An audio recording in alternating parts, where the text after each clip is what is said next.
For more great shows like the one you're about to enjoy, visit electronicmediacollective.com. And now, our feature presentation.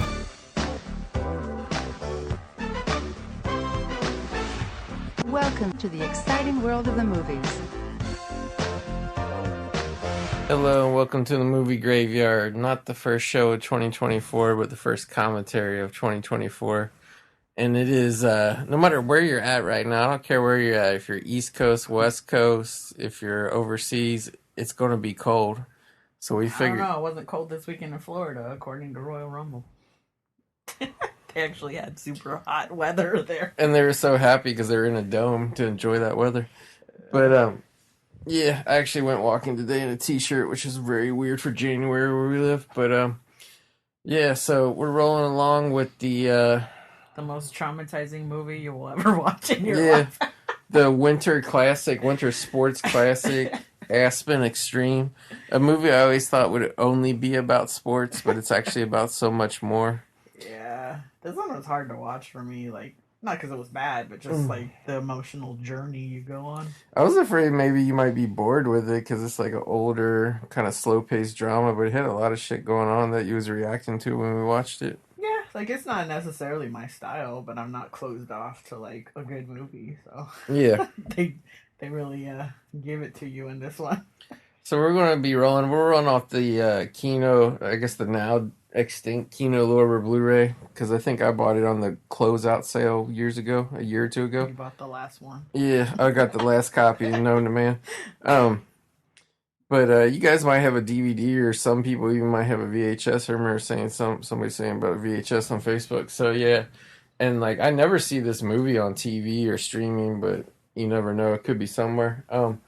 I have it paused at the 20-second mark of the Blu-ray, which is the Hollywood Pictures logo, which was always one of my favorite movie studio logos. Sadly, no longer exists.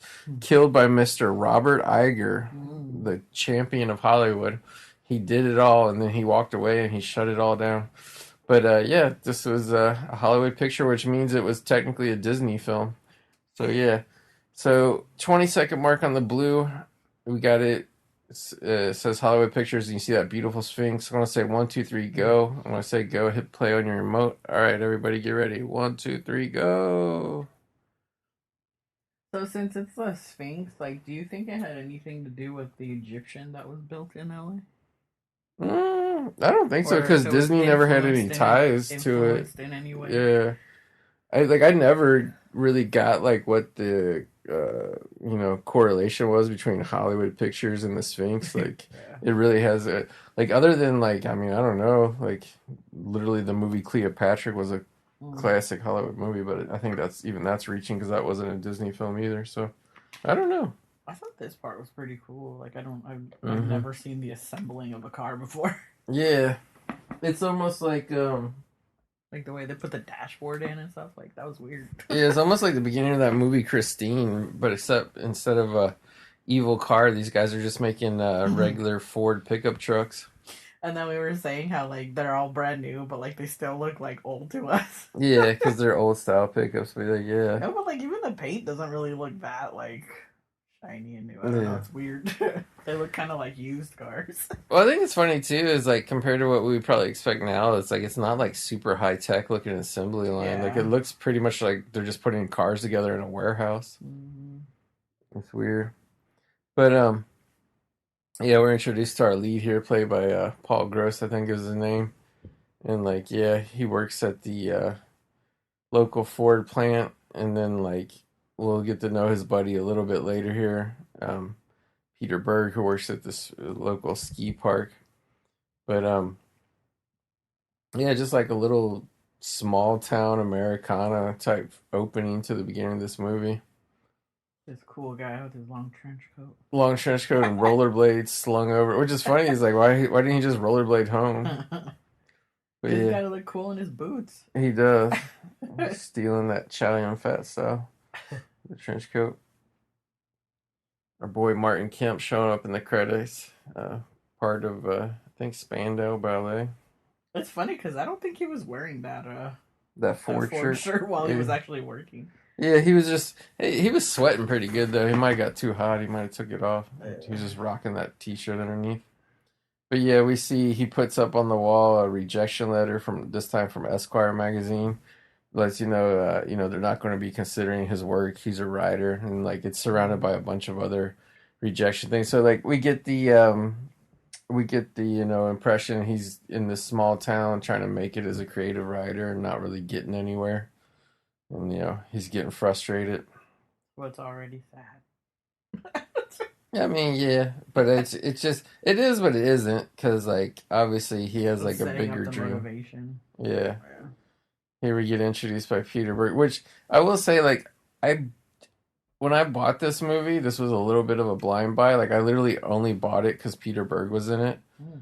and like I always liked him, like all the way back from as a kid seeing him in Wes Craven's Shocker.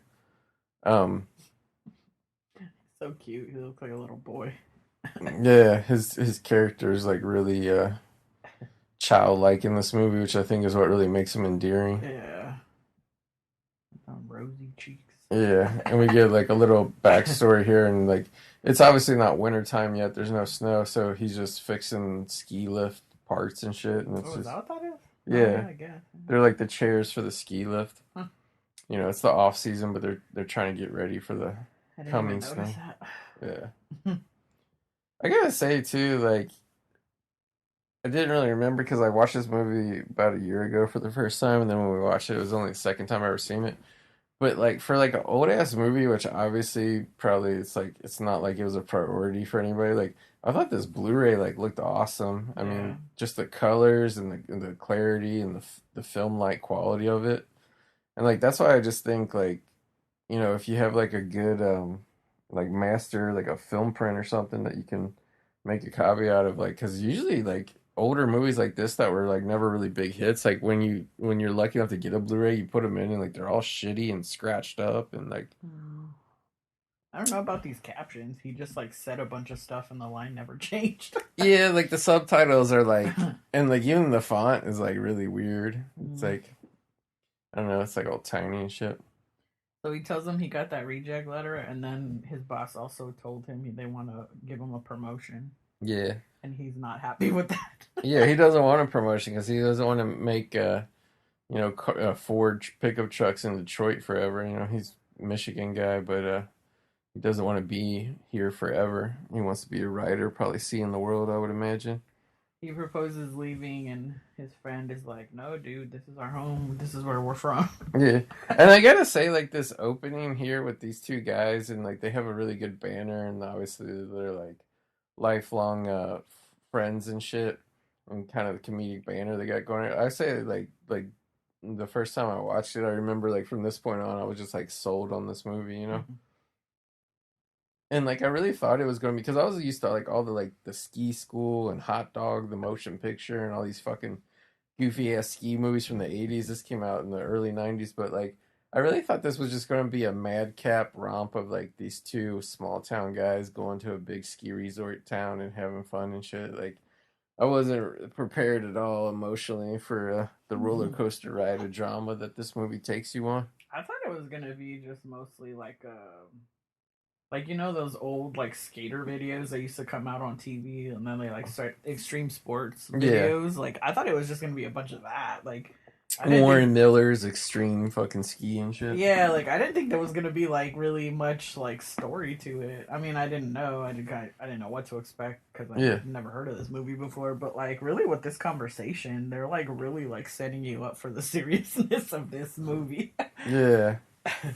Yeah, I guess happiness, I should say. he totally just convinces Peter Berg just to drop like everything and like let's just drive away from this town tonight. Well, I think what made it hard for me was that like, I can't remember the guy's name. Wasn't his last name like Rudecki or something? Yeah, it's something Stuart Rudecki. Yeah. I don't want to keep calling him by their actors' name. Yeah. But TJ and then Rudecki. like Or Dexter. I'm sorry, it was Dexter Rudecki. Their conversation is just like it really made me feel bad for Dexter because it was like you could tell he was perfectly fine being there at home and like he's really just doing this for his friend, and like even before I found out what ended up happening. Like, it just, even from that initial conversation, like, you could tell that he just wanted to, like, make his friend happy. You know, Yeah. like, they set up the friendship like that where, you know, he would have been fine staying home, whereas the other guy really felt like there was more out there in the world for him. I think he would have been fine staying home, but at the same time, he wasn't fine staying home without his friend. Yeah. I think he left because he didn't want to lose his friend. Yeah. Also, I mean, I get it. I did the same thing when I was probably around the. Well, these guys are probably a little younger than I was, but around this time in my life, I did the exact same thing. I couldn't wait to run away from my hometown and move cross country and all that shit. Yeah. It's like sometimes you got to do that shit in your life, especially when you're young, just to like prove you can do it. Because like most people don't want to do it, but even if they did, they don't have the balls to do it. That's scary. Like, I don't know, like, I mean, I guess I kind of did it in my way too, like, at later on. Yeah. But, like, and I mean, all I had was, the only person I had was you. I came to a place that was, like, completely different from where I was from. Yeah. But, like, I did the reverse you did. Like, you came from, like, small town and went to big city LA, and I know. I went from big city LA to small town. I wouldn't say Smaller small town town than yours. Yeah. Well, it's not population wise, but just Yeah. with what's here, yeah. But it's a scary thing, and it's funny because it's like people like will point it out to me of like, oh, like that was a brave thing you did, and I'm like, really? Like, I just felt like I needed to get out, like. Yeah, I mean that's how I felt. Like Yeah. you feel like, you know, I guess it's just like the fear, kind of for me at least, the fear of just getting trapped somewhere you don't want to be, and then Yeah. wandering later, you know. Yeah. And it's like now the opposite. Now I'm ready to go back. But But yeah, it's like just that idea of like there's some you feel that there's something better for you. yeah, you're not just gonna Elsewhere. settle for like people telling you like you'll never be shit, you know. And that's basically what that guy wanted to get away from. He didn't want to get stuck in his little crappy job, I guess, that he thought he had. Yeah, if he would have took a bigger role at the car plant, you know, he would have settled more into a career that he didn't want. This part's funny. Yeah, here they meet the dad from Boy Meets World, and like they're riding like this ski tractor up to the top, and Dexter, like, I don't know why, Of course, Dexter's on the top of the truck. on the top of the tractor, yeah, the tank thing, and it's just more crazy wacky hijinks. And like again, like you just think you're in for a good time at this point. And basically, yeah, they're doing like there's a mass audition of like 50 people skiing down this hill at once to getting evaluated to try and become ski instructors at this resort. Mm-hmm. They're all gonna be fancy, doing tricks. Yeah, actually, it's probably more than 50, probably like 67. Yeah, probably about 60 people there. And I want to say that they're going to only hire like 7 or 8. I can't remember. I thought it wasn't it 10? No. I don't even think it was 10 because I think the guy was saying it's like only like 7 or 8. Dang. Already they're doing tricks. Yeah, everybody's all being fancy, but as you'll see here, people will start wiping out pretty soon. And like again, I just don't, you know. I'm not saying it was. The snow looks. It looks like paste. And like I'm not saying it was easy to film these skiing sequences, but I feel like there was probably very skilled camera people and, you know, teams. Like back then, how there was always all those like stunt teams with cars with the James Bond movies. I'm sure there was probably stunt teams, filming teams, you know, skilled in this kind of snow skiing filming. But it's really good. Like. This is what I thought the whole movie was gonna be like them being in some competition or something where they had to do like various like legs of different trails or something. Like, yeah, I just thought it was gonna be a lot of that. Well, especially with the name Aspen Extreme, but kind of the thing that's like interesting about it is like the extreme part is more like their life, not so much the skiing. The guys are doing tricks. Yeah, Dexter Decky. I like how Dexter has that jacket that's like fucking duct taped together on the arm and shit. But yeah, like they're clearly like the blue collar ski guys, you know, in this pretty upper crust town. But you know, one thing. Look at all the dead bodies up there.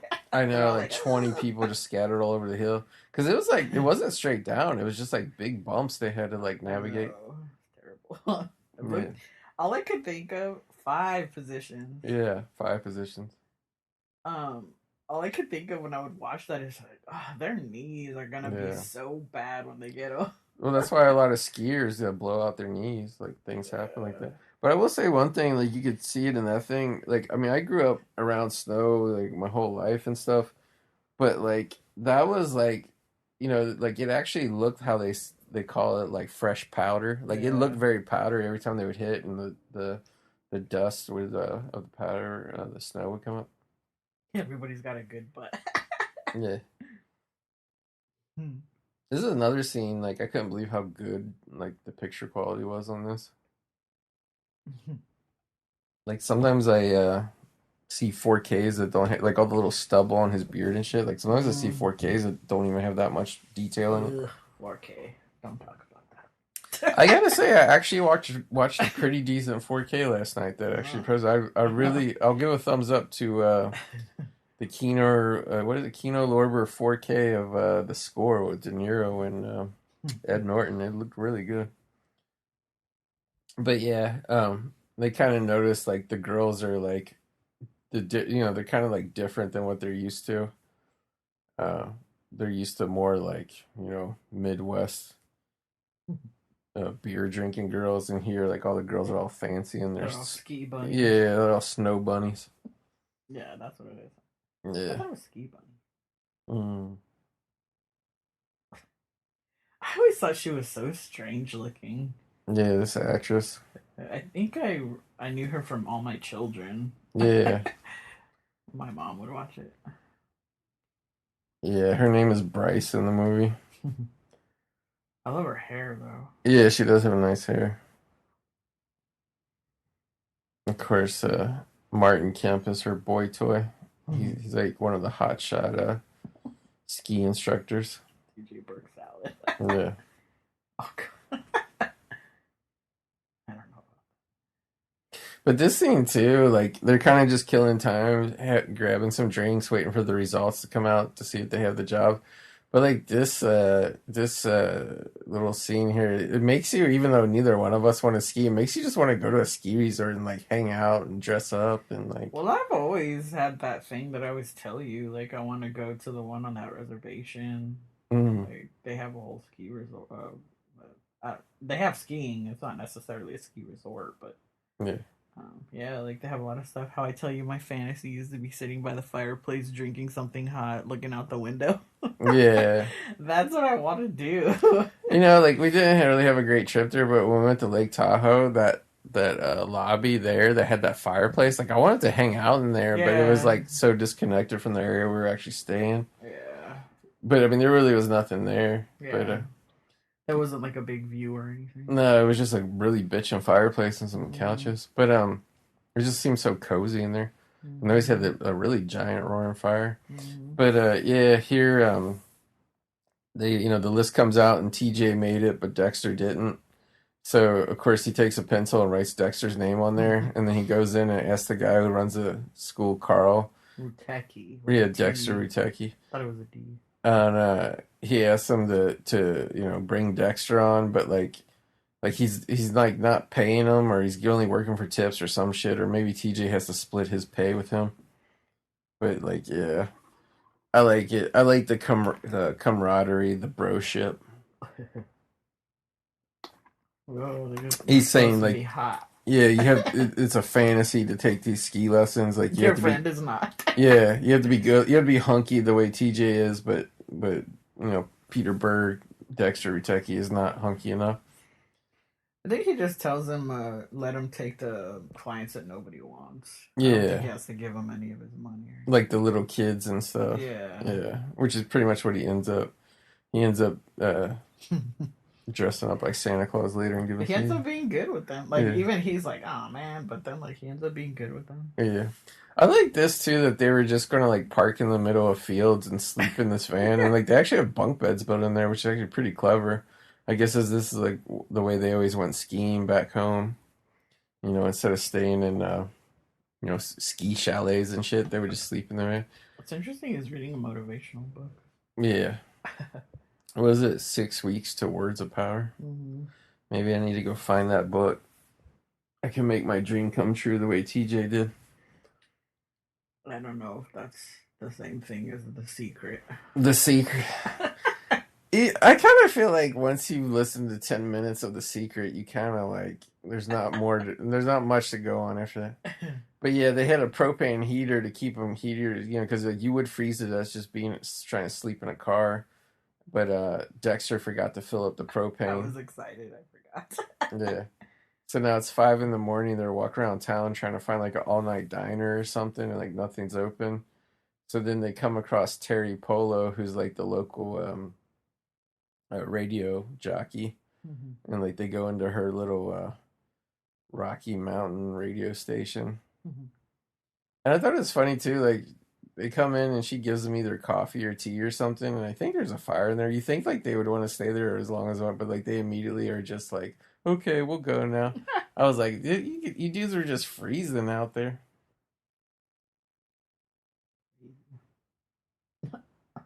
We're fine. Yeah. He's lying. We're freezing. Yeah. And obviously she's kind of like the good girl of the story, the romantic interest that's the good girl. But there's gonna be plenty of bad girls and sluts and girls that will lead you astray in this movie.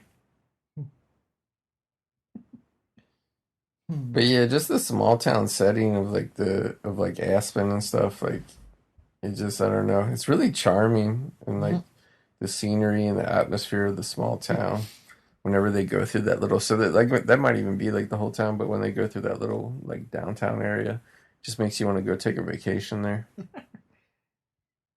It's just hard though, because it's like that kind of vacation, like you really need to buy like specialized clothes, and it's just like, it's a lot.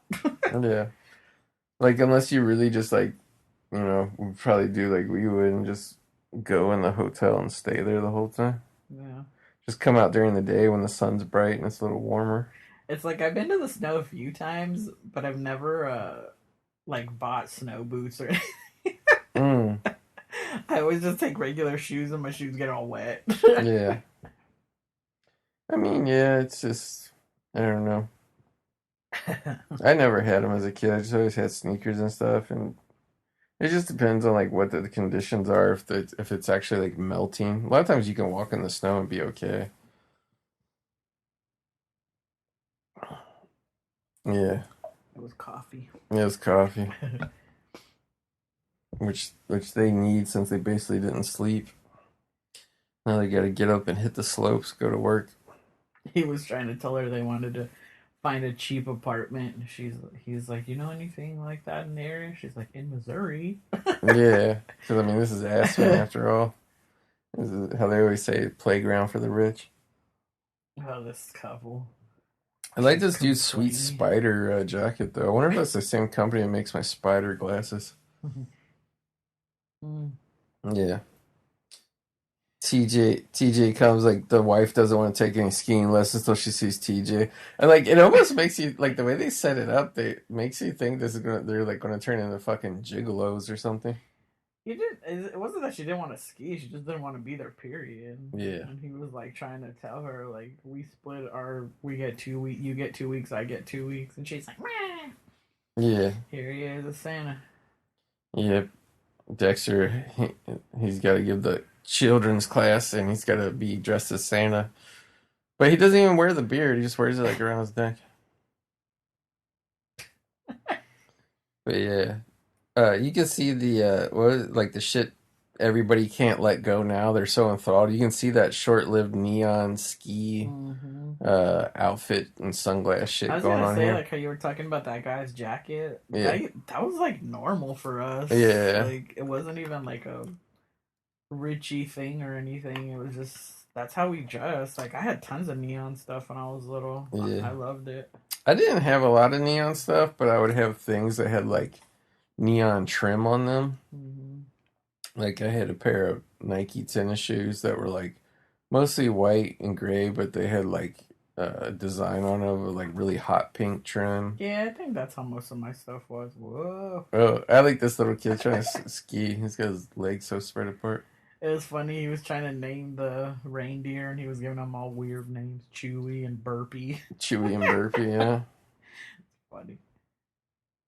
But like, I mean, I guess it helps too that we're like watching this on a pretty big 65-inch TV. But like, just sitting here seeing these slopes, like it just makes me want to go somewhere. It's like I couldn't imagine what it'd been like seeing this in a movie theater on a giant screen. Well, maybe this is what I gotta keep making you watch, so you'll finally plan that trip that I want to take Yeah, to that ski resort. Although I have no idea how I would get there. yeah, Seems like it's kind of a drive away from the main airport in the area. yeah. It seems like it's pretty like in up in the hills and shit. But it's still gonna look like this. Yeah, it's still gonna be pretty. It's funny they get like a Dexter for teaching all the kids. Somebody gave this instructor a tip, so he got $100. So like instead of like going out to eat at like a diner or something where they should be, like they went to this fancy ass like French restaurant and shit. They don't even know what's on the menu. Yeah, and like they get all weirded out because there's no prices on the menu and shit. And like they end up asking like how much for the shrimp, and he's like it's like per piece. He's like, well, how much a piece? He's like, oh, $6. And he's like, oh, give me one piece of shrimp. And it's just funny because like these guys totally like aren't about $7 for one piece of shrimp, but one a la carte. I've never heard of that though. Like every place has a shrimp cocktail, and like you get it just comes with a bunch. Yeah. But but like you think they're such in dire need of money at this point. You think they wouldn't want to go out to eat at a fancy restaurant, but they're trying to live it up. It's funny when the waiter walks up, just saying hello in French. Richeki says, "No, thank you." Yeah, no, thank you. He doesn't even know what he says. And he says, "What does a la carte mean?" He says, "Oh, that means they take the shrimp out of the shell." All he ate was a shrimp cocktail. Yeah, just the one piece of shrimp. Yeah, and then they get some fancy champagne sent over. And they look over. Who's it gonna be? We'll never know. We'll never know. That's what I mean. Slow paced, slow burn. That looks like red. Yeah, it's like cherry ass champagne. Pink champagne. Yeah, $600 bottle. Oh. Oh, he spits it out. Good old spit take. I miss spit takes in movies.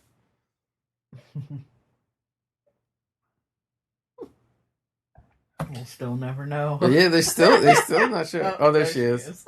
Bryce with her English accent and her big chompers. But yeah, like it's obvious. Just TJ is the new piece of ass in town on the ski instructor circuit. Yeah. It is kind of like how when they were driving up there, Dexter was saying like we're gonna be like the Beverly Hillbillies up there. That's definitely like what they're like. Well, that's what he's like. Yeah. The other guy fits in pretty good. TJ's living out his Richard Gere American Gigolo dreams on the slopes of Aspen. Oh my God. Yeah, so she's having a party, and of course she wants TJ to come, but of course he's got to bring his bro along. Which like I don't even understand why she was all like, oh. Because, like, there's, like, 100 people at this party, but... Yeah, but she wants him. Yeah, but, I mean, even if he came by himself, it's not like she can just get banged out real quick, because she's got, like, a party of, like, 400 people to host. Yeah, and her boyfriend's all sitting there all jealous and shit. Yeah, but she's got to show off with him on her arm. Yeah. The point is to be seen. Her new trophy. Mm-hmm. I wonder how many women there are out there that really like collect trophy gigolos and shit. I wouldn't know. Yeah, because I mean, guys like it's a big status symbol to have five or six, girls on the side. But like, if a woman, even if she's like a rich woman, like, think it just would make her look slutty. I guess it depends what kind of circles you're in. Yeah. Oh wow, they have the captions in the foreign language. Yeah, they do.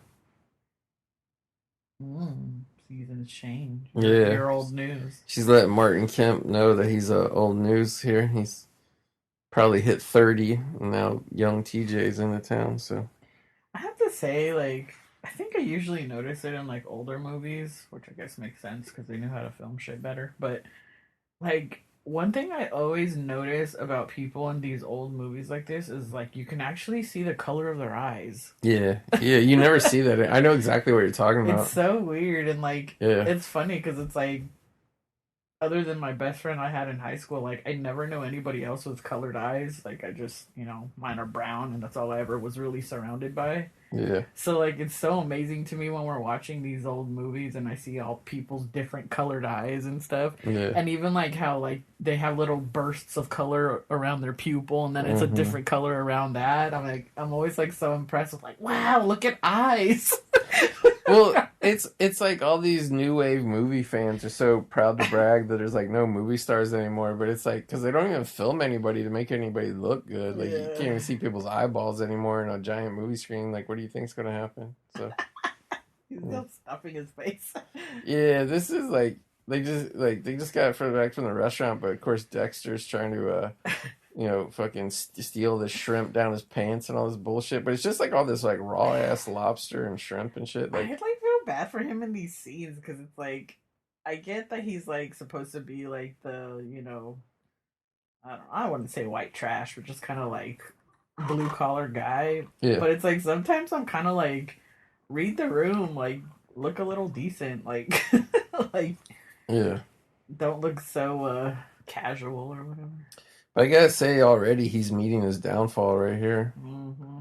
This girl named Tina, who is played by Anna de Armas's mom.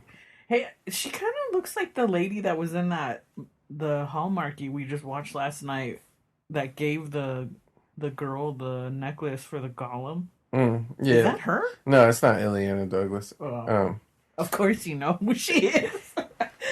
Well, I mean, everybody knows Ileana Douglas because Robert De Niro bit her cheek off and raped her in Cape Fear. Oh, dang. But, I didn't know that. yeah, she's actually really awesome. Like, besides obviously being like a well-known actress, she's actually like really into movies and shit. Like, the history of movies. I've heard her on some podcasts, and now she has her own podcast.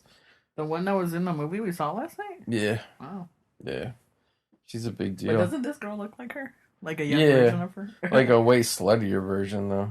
Like, yeah, I mean her face. Yeah. Yeah, like this, he throws away like the no parking sign, and like they're just gonna park their like shit ass like fucking van with the propane tanks on the outside and shit. They're just gonna park it. Like this was like the only thing in the entire movie that was like a little like, oh okay, like whatever, too coincidental for me. Was it turns out to be that they're parking in front of Terry Polo's house, and then she comes out and she's like, oh, like, because like they are just being obvious, they're not even like sleeping in their van, like they're out like camping out like on the sidewalk and shit, hanging out the back, eating sardines and bullshit. Sardines. Or what is it? Look like a corn on the cob. It's like some kind of weird spread shit. Maybe it's just peanut butter sandwiches they're making. But there used to be a sign there. Yeah, was there a sign? I didn't see a sign. It's like, yeah, you just threw it in the bushes, fucker. And then it's like, okay, it just happens to be in front of her house. It's like a little coincidental, whatever. And then she finally lets them know about a place they might be able to go rent. Like, talk to this lady. She might rent you the place by the river or whatever. Mm-hmm. But, like, yeah. But I don't know. Like I mean, we know there will be some drama later on. But, like, even this part of the storyline, I still feel like the guys are definitely living the dream here. I want to know what they're eating. It's some kind of spread. Like, it might be peanut butter, but it looked like some, like, weird-ass cheese spread. It looks like yellow or something. Yeah, it looked like pimento cheese spread or something. Yeah. Like more like cheddar. Her name is Robin. He's like, go get her. Yeah. Who knew that TJ and Dexter were pioneering the lifestyle that millions of Americans would be living now? Yeah, really. Sheesh. They were living the Zennial life. Yeah, the Zennial life with TJ and Dexter. Back in 1993 or whatever this movie came out. Well, at least we know we can wear cowboy boots in the snow. Yeah. It's such a shame they didn't have a governor like we did. Like our governor would be giving these motherfuckers the moon. Let them park wherever they want. Yeah, park wherever they and then if they were like, oh, I'm gonna pee in the bushes, he'd be like, no, just do it out here on the street. That's where I pay people overtime to come clean up the piss and shit. No, he doesn't pay anybody to do that. So here the place they're renting, it's like living in a cartoon. Yeah, it's like a caboose of an old train that's like literally just out in the middle of a field, but it's like literally in a fucking it's in a creek. Like oh my God. They can't like directly get to it. They got to go hop over all the creek rocks and shit to get to it. But Did you notice what he said? He was like, she thinks we're interlopers. He was like, interlopers? What is this, Scrabble? Because I guess it's a big word for him. Yeah. But it's so magical, like to go live in an old and it's actually not a bad place. Like it has power and TV. Look at this guy. Yeah, this guy's fucking hair reporting for ESPN. Oh my God, man! Imagine how long he was in front of the mirror, hairspraying that shit with a blow dryer. Jeez. Here's them sweeping shots. Yeah. Better get some shots from that. Yeah. Yeah, this was a thing that I never knew about. Yeah, the crisscrossing. So two people go down the slopes together. One person slightly in front of the other, and they crisscross all the time. So it looks like a figure eight going down the hill. I think that's what they call it. Yeah, figure eight skiing. Oh, powder eight. Powder eight is what they call it. And that's the name of this contest that ESPN is here with a boner for. But I gotta say, I mean, maybe they do, and I just don't see it. But I don't think ESPN really covers this type of stuff anymore. Yeah, it'd be interesting to watch, though. I'm sure they got it on somewhere. Yeah, on their 50 different channels. The Ocho, ESPN, the Ocho. He said, "Whoever makes the most perfect shape wins." Yeah, that's what he said. Like the tightness of your eight going down. Whatever that means. Yeah, they sit around watching Tony Robbins in this fucking tiny Anthony Robbins. Anthony Robbins. I thought he went by Tony Robbins though. It said Anthony on the screen. Yeah.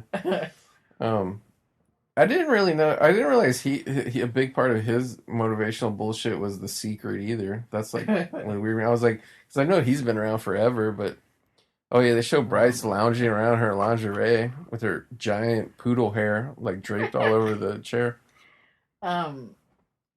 I just noticed how much motivational stuff is in this. There's a lot. I think just has to do with because he's like chasing his dream of becoming a writer, and he's like on the. This is like a little bit of like the open road Jack Kerouac type shit. I'd say. Yeah, kind of. Kind of has that vibe to it. Definitely got a. I don't know if Aspen is considered the West, but it definitely has that go West young man type vibe to it. Colorado, right? Yeah, Colorado. Yeah, the West. Yeah.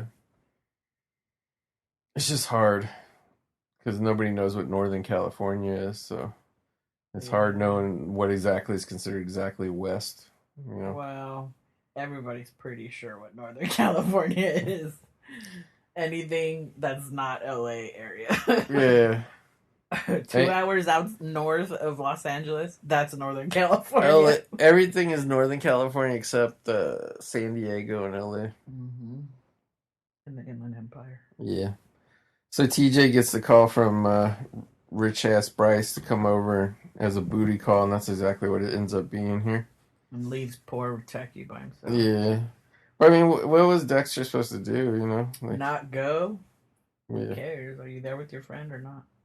Yeah, but I mean... You drug your friend all the way across the country, and now you're just leaving him alone. I gotta say that, well, I mean, it's just for a night while he goes, pounds out this rich lady. I mean, I would want my friend to go too. Bros before hoes, dude. I mean, your entire life, every night, like, nobody would ever get laid if it was bros before hoes 365. Yes. Bros before hoes is like, if you're at a situation and it's like, you're there to be with your friends, like, but if you're just sitting around watching fucking Tony Robbins, like, I think but you're only watching Tony Robbins because that other dude is into motivational crap. Well, maybe it's good then. Once he leaves, Dexter can put something better on. I would totally be fine like spending the night in that little train caboose by myself. I think that'd be fun. I guess you would know. You're a guy. Yeah. Yeah. Man, this indoor pool is sweet, especially in the middle of winter time like this. Yeah. Here's that shot. Yeah, with the water, the light reflecting off the water. I gotta say too, is like usually when I watch like rich people shit now in movies, like it's not really impressive. But whatever this chalet, this mansion is, this is impressive. Because it was the 80s. Yeah. Things were all lap of luxury back then. I'm kind of obsessed with it, but that movie. Oh yeah, he just takes the jacket off, dives right. She's butt ass naked in the pool, but he's got to dive in with all his clothes on, like the wild and crazy Midwest guy he is. But the movie Wild Horses that they shot in Kentucky. There's a scene where Ben Stiller and Andrew McCarthy go to this girl's house, like one of their college classmates. Oh wait, you gotta talk about the fruit bowl. Oh yeah, we gotta talk about the fruit bowl. It's made to be like a swan, and like the top of it, they take a banana head and they tape raisins to it to make eyeballs. They taped it. Yeah, or I mean, it's probably a toothpick actually, but yeah. Then he goes to grab a piece of fruit and it all. Even the bananas are cut in half. He's trying to put the head back. He put the head on upside down. But no, Fresh Horses, they go to this girl's house, and there's like 3 or 4 girls in the pool, and they just get in. Like, they don't bang them out or anything. They just all drink and have fun. But it's like this really cool swimming pool that has a bar built into it, and it's just like into somebody's house. So like they swim around into the bar area, and like they're behind the thing making drinks and shit, but they're like in the pool. I'm like, that's such a cool. I mean, that's something obviously you would see in like the Bahamas or somewhere. But I was like, somebody had that in their house in Cincinnati. That's like awesome. Mm-hmm. I like all those jugs of juice. I know there's like all these different nectars and shit, and it's just like, I mean, what could they be? Obviously, one's orange juice, one's like. There's her with her nasty shirt. Yeah, this shirt was weird. It's got like sewn into it like boob holsters. Like, this looks like some weird superhero movie shit somebody would be wearing. I say it's probably orange, grapefruit, cranberry. I didn't see what else. Yeah, there's apple. Like 5. Yeah, one did look like apple juice. But it's like there's only the 2 of them, so like, I mean, obviously the maid here is bringing all this shit on, but there's only 2 people. You can only eat or drink so much. This old lady probably got up at the crack of dawn to make all these pancakes and shit. Well, she's rich. She's have an abundance. Yeah, abundance. Yeah, she must know the secret to have abundance. I'm so sick of hearing that word on YouTube videos. Abundance. Yeah, abundance. It's like the word you're supposed to embrace spiritually. Abundance, and everybody says it like so pretentiously. Yeah, that seems like stingy or something. I don't know. It's weird. I just like just come out and be like James Franco on Spring Breakers and be like, look at my shit. Like nobody says, look, enjoy all my abundance here. Oh man, this is gonna start kicking in my pancake craving again. Yeah, we'll be.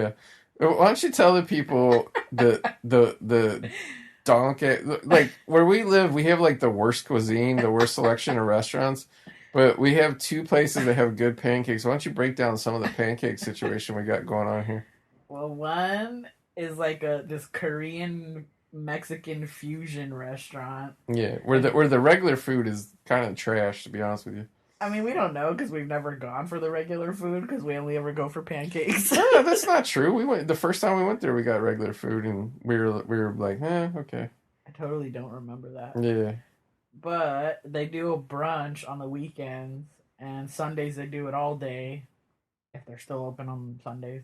Yeah. They haven't been open lately. They've been having weird hours, but they have.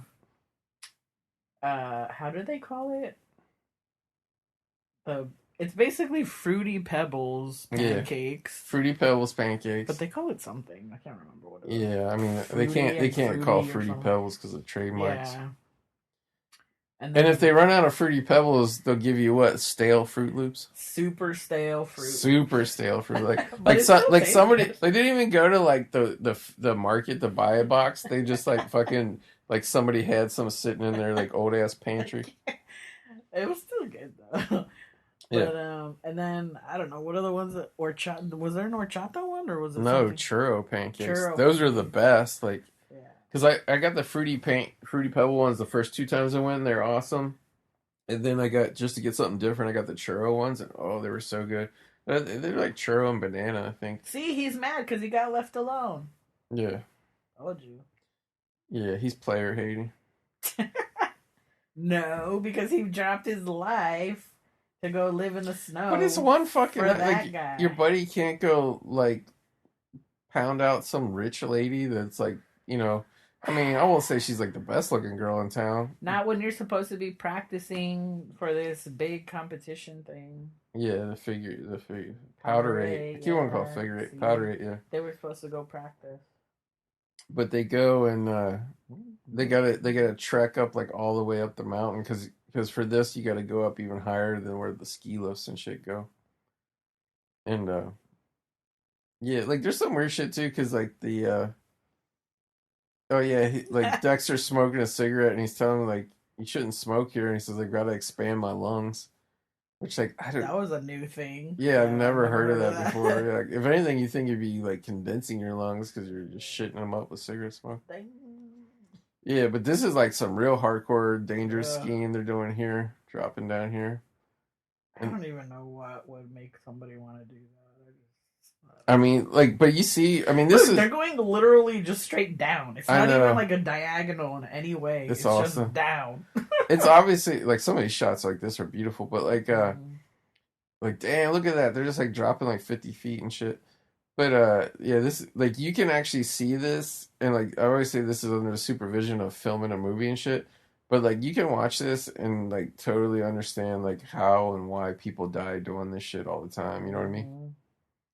It's like so crazy. These like, because I mean, it's not like these mountains were made to be skied on. Like they're just, you know, nature made these mountains and they're dangerous.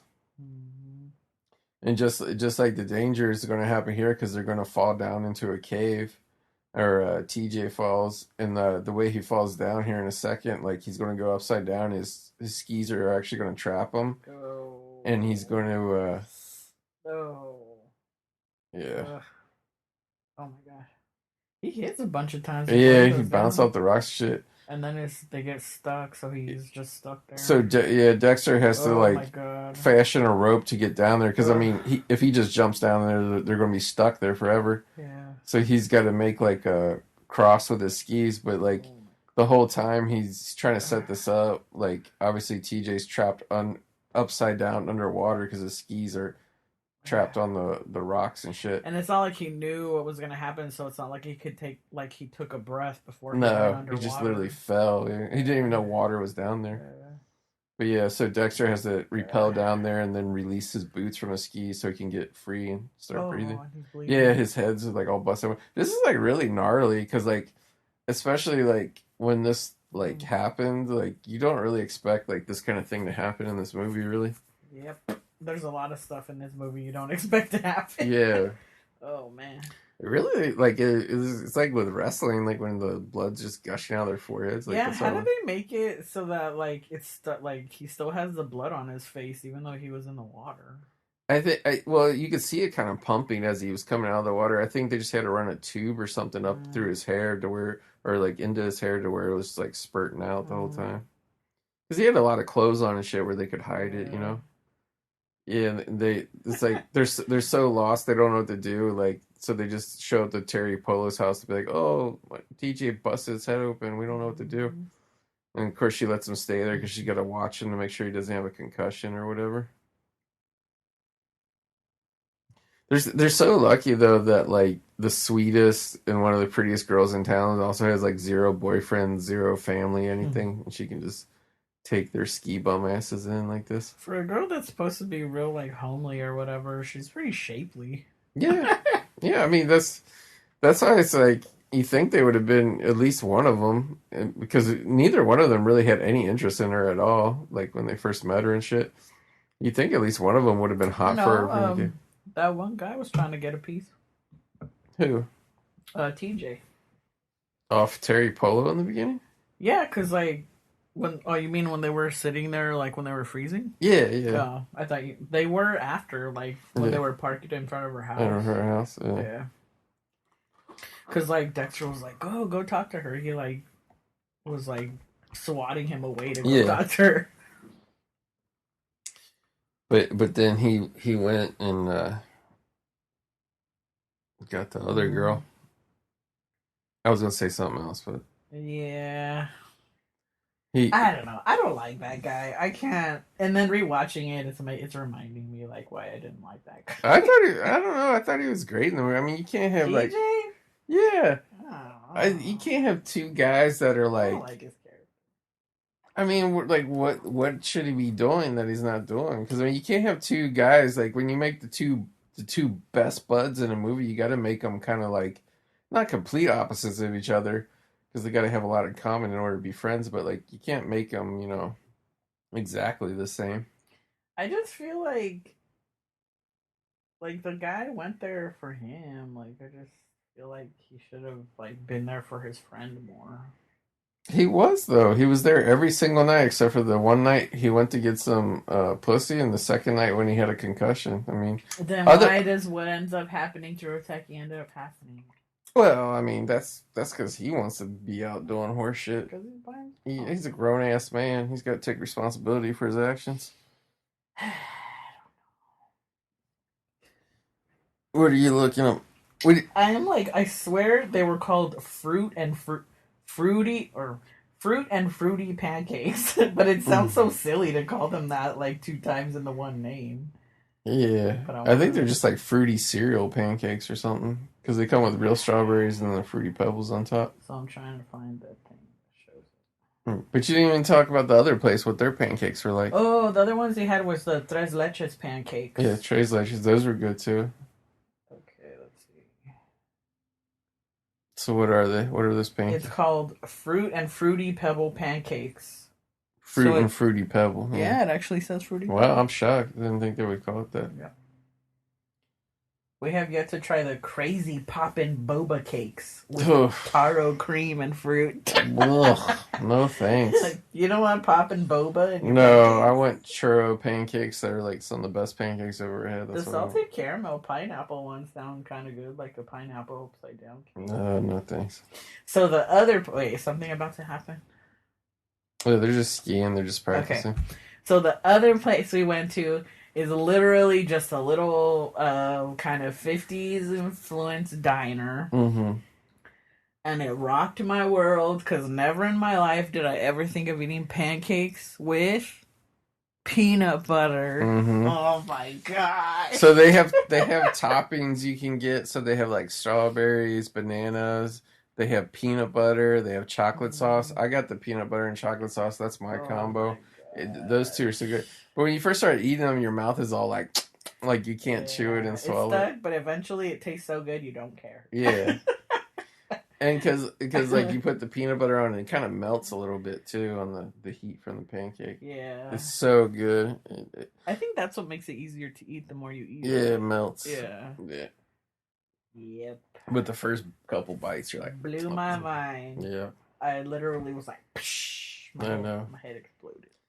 And then, like, you never got them, so we had to keep going back so you could finally get them, and then you did get them. Yeah, because my go-to is always strawberry.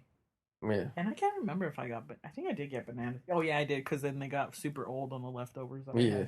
So, yeah, I got strawberry banana, and then I saw yours, and I was like... And I tried yours. I tried it with the peanut butter. Yeah. And then after that, all I wanted was chocolate peanut butter pancakes. Yeah.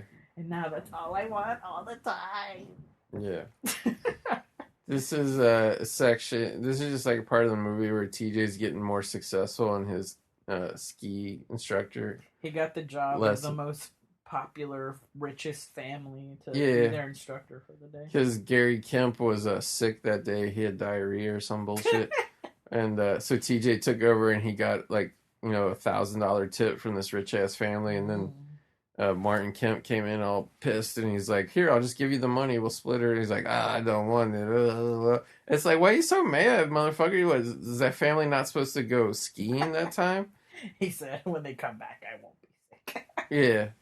But they even said, like, yeah, the other guy's a dick. We like you better. Like, the son of the family told him that. Yeah. So it's like, bro, like, you're so fucking entitled. Like, you don't even do a good job as a ski coach. You just think, they already booked another job with him. Another lesson. Mm. Yeah. I guess because this guy's older, he's more like, I'm a professional, and you're just like some kid having a good time. But it's like, well, you ain't much of a professional if this guy comes in and for in a week is a better ski instructor and more well liked than you. Yep. Like I never really seen like the ski instructor thing like portrayed this way. Like I've seen ski instructors in like wacky grab ass comedy movies, but like it's kind of like how they kind of portray tennis instructors in movies. Is like the Yeah. tennis instructors are always like cutthroat and they're always like sleeping with all the women that they teach and shit. This movie's kind of It's like funny that they're showing her with skis because they never show her skiing. yeah, she never skis in her show. Yeah, he comes back to thank Terry Polo for stitching up his head and shit. I have to say, like, one funny thing was like I watch a lot how I watch a lot of Hallmark movies. Yeah. And like Terry Polo was always in a lot of the ones that I watched. Mm-hmm. And then like I can't remember if it was like maybe I was watching one day or like we were flipping through like the different ones that I had or something and you like saw her. Yeah. And it turns out that she's like this like old timey 80s actor that's like in a bunch of stuff, I guess. Yeah. It's so weird because like I mean, obviously this movie wasn't that famous, but I mean, yeah. it's just funny seeing her like this because the way I first saw her was like she was already older and doing Hallmark movies. Yeah, I mean, not that she's like old now or anything, but just older. But I actually like when I first recognized her was she was kind of in movies playing like the young moms, like early 30s young moms, and she's probably my age or a little older now. But yeah, like until I watched this movie, I never seen her as like a super young early 20s girl or look at the whatever. entrance to that cabin. That was cool. Yeah. They're kind of dating now because he hasn't been banging out the rich lady lately. She left on business, so gave him the opportunity to go chase Terry Polo and like I mean, whatever. But I guess if you had your choice, I'd rather go with the nice sweet girl who's gonna take you to a cabin and drink wine with you out of paper cups. You know what I mean? She was born in 1969. Damn, she's older. Yeah, in her mid-50s now. 54. Yeah. She was born on June 1st. Wow, right before me. Yeah. You have a celebrity that's the day before you. You know who else is I think the girl from Halloween, Danielle Harris. I think she was born on June 1st as well. Oh, it says she was in Meet the Parents. Yeah, that was like her big franchise, Meet the Parents, Meet the Fockers. Mm-hmm. I think she was also in Domestic Disturbance with Travolta and Steve Buscemi and Vince Vaughn. She was like the single mom in that, divorced from Travolta. She couldn't handle all that Barbarino. Yeah, she was on. Danielle Harris was. She was born June 1st, 77. Yeah. She was like literally born the day before me. Yeah.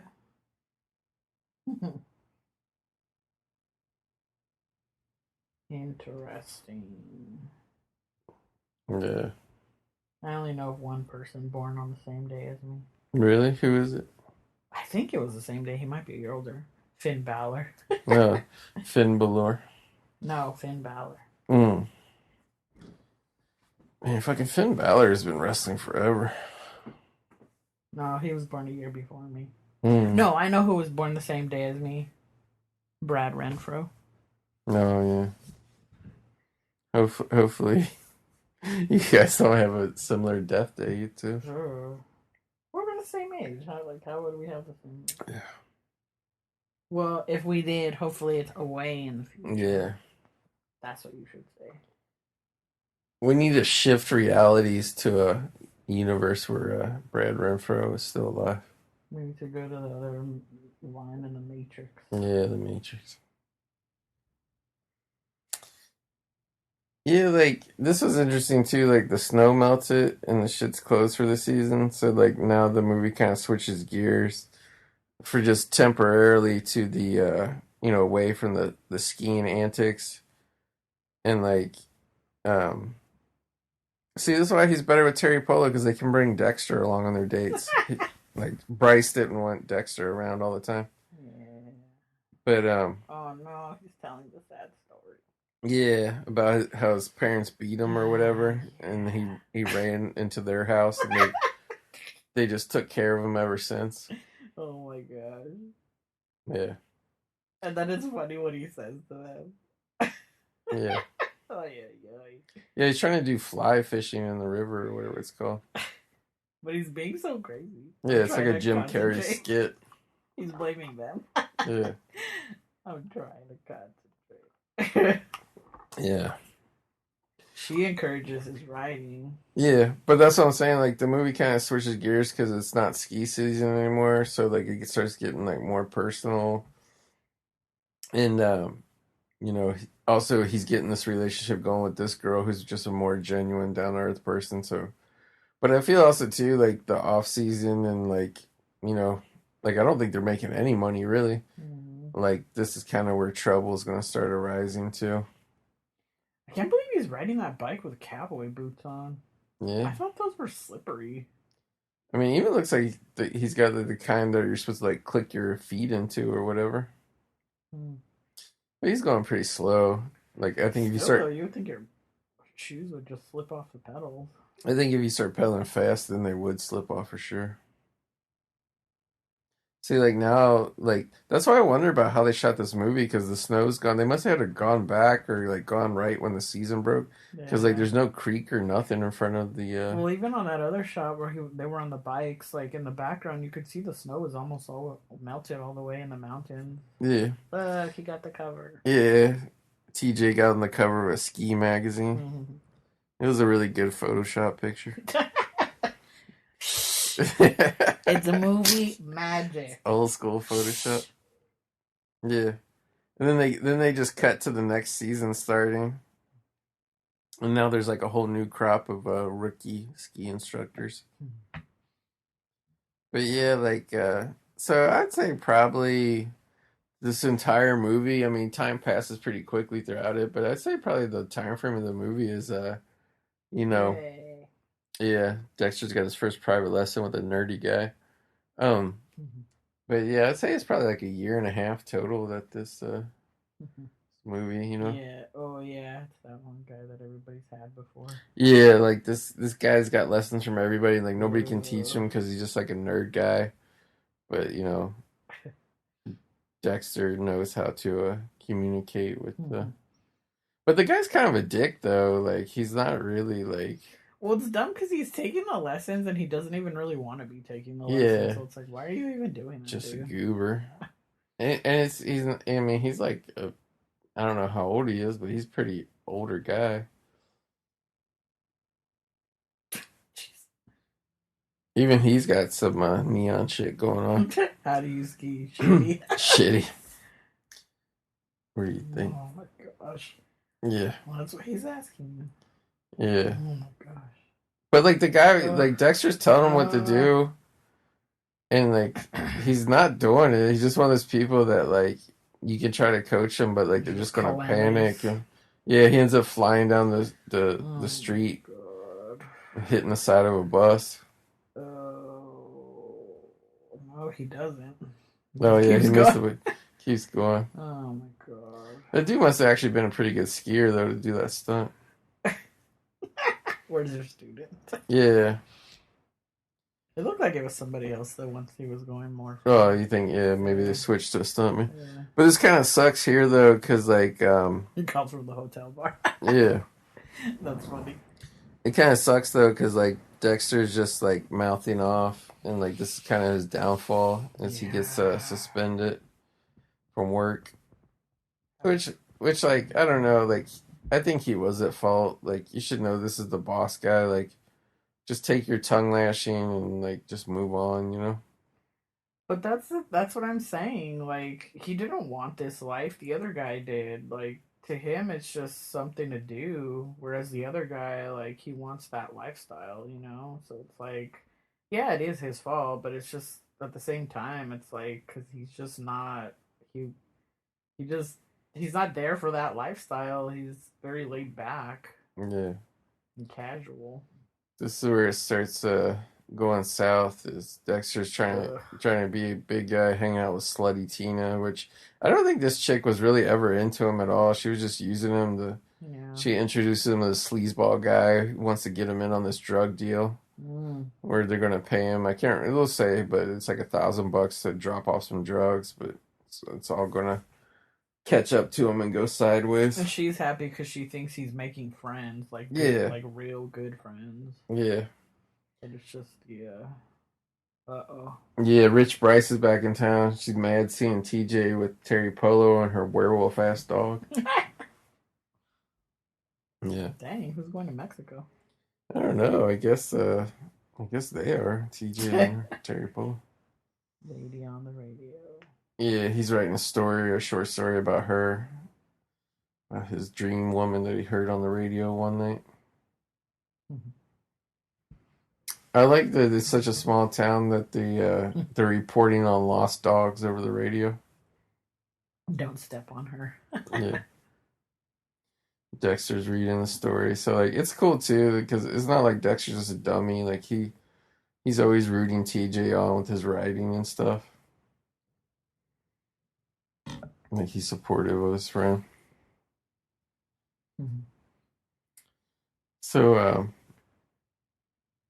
yeah, when you're in the mountains of Colorado, you always gotta have a Coors neon sign, like in your bunk. Which I remember when we watched this about a month ago. I posted a picture with the Blu-ray, and I think he's drinking a Coors too, and a can of Coors I was drinking, and like somebody was like pure water or some shit, and I'm like, you always get that shit with Coors Light. Which, by the way, Coors Light or Coors Light, as we say, it's the official beer of Hillbilly DVD Reviews. Mm-hmm. It's like I switched Phil D's to Coors Light. He was not a Coors Light drinker. I mean, I'm sure he drank it before, but he wasn't a regular drinker. And like he would drink other shit, but like yeah, like that became our beer because like you just get a 36 pack of that, and like especially on a hot summer day, you can pound that shit. It's like it's so refreshing because yeah, that mountain water that it comes from, that's no bullshit. But if you think it's like water or some shit. Like, I don't know what kind of, like, stank mouth dog piss IPAs these people are drinking. But it's like, okay, like, if you don't want water, fucking drink tequila, fucking drink bourbon, drink whatever. You know what I mean? Like, go drink some hard shit if that's what you want. But it's like, sometimes, like, a light beer, lager. Like I don't drink bacon beer. I don't drink fucking Guinness. Like, I like shit that's yellow and, you know, light to drink. That's just my beer palate. Fucking take your dogfish IPA shit. Fucking like all that shit that smells like something that sprayed out the back of a skunk's ass. Duh. And then me playing that shit. So TJ was trying to talk to Riteki about Tina. Yeah. And he didn't want to listen. Yeah. So I guess he tried. That was his attempt. Yeah. but you're like of the opinion that it's like everything is TJ's fault, but like I think the way like they kind of oh, that's some good camel toe. I think the way they kind of play it is like this shit's kind of happening slowly with like how Dexter's going to get like you know, caught up and shit. I think they're kind of, you know, it's just kind of slowly happening. It's like nobody really realized like the kind of bad crowd he was starting to hang out, you know. And plus, he's like a grown ass man, and like even when you hang out with unsavory characters, like I used to in my youth, you just always figure like, yeah, like I know so and so is a fuck up, but like you know, I don't hang out with them too much, or you know, I can control it and keep them at arm's length. But you know, eventually, the company you keep ends up taking with you. These are some daring close shots of her face. I know. They're this skiing's good. I can't believe how crisp and clear this looks, though. Like some of these shots, like they really look like they were just filmed. Yeah. So he's like the new poster guy of the resort, whereas that other uppity Martin Kemp guy was like the poster guy before. And it's kind of funny. Like you think they would have like multiple posters with like multiple instructors, to spread out the thing. But it's like, it's really just TJ's poster. Like, they intentionally showed like all the posters lined up there. He really is the star of the resort now. Her hair would not look like that after that rough ass skiing she was just doing. I know. I don't even think a girl would have her hair down like that the way she had it. Doing all them crazy skiing. Well, I think they had it like that to try to like match with her, so you could see the hair like flipping around and think it was her. No, I know that, but I'm just saying, just in general, like I don't think that would be a normal way to wear your hair to go skiing. Yeah. Well, that was like a weird. At first, I thought it was a hat she was wearing, but it was like a giant band, and then like it was like a hat with her full hair coming out the back of it. Oh no. Yeah, he's got to give this bag to a guy named Steve. And see, like this already, like I'm with him. I'm just like, come on, guy. Like, yeah, he tells him, like don't look in the bag, For him to say if the police bust you, it's like, really, like that could possibly happen. No thanks. Well, he's like, if you don't know what's in here and they bust you, you'll pass a lie detector test. It's like they would never even give you a lie detector test. Like if you just got caught with that shit, that would be it. Caught. Yeah, it's just possession, and depending how much of the coke or whatever it is, like a certain amount is going to be labeled as intent to distribute. It's just like if you're in any kind of situation where it's possible you'll get busted by cops and it's gonna be bad, like why would you even like consider doing it? No, I know you hate TJ, but this is like the one area like I'll give you. Like he fucked up was like Bryce came back into town and took a ski lesson from him, and then he had to go bang her out, and then like I'm assuming he had to be like getting, because it had been months and months he was hanging out with Terry Polo. It's like. He had to, like, if not sleeping with her, at least be romantic with her. And, like, now he's just banging other women. That was his one sleaze dog.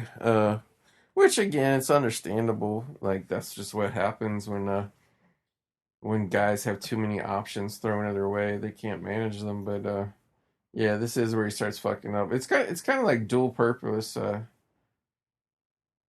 Yeah, she stopped by their place to let him know what she thought of the story.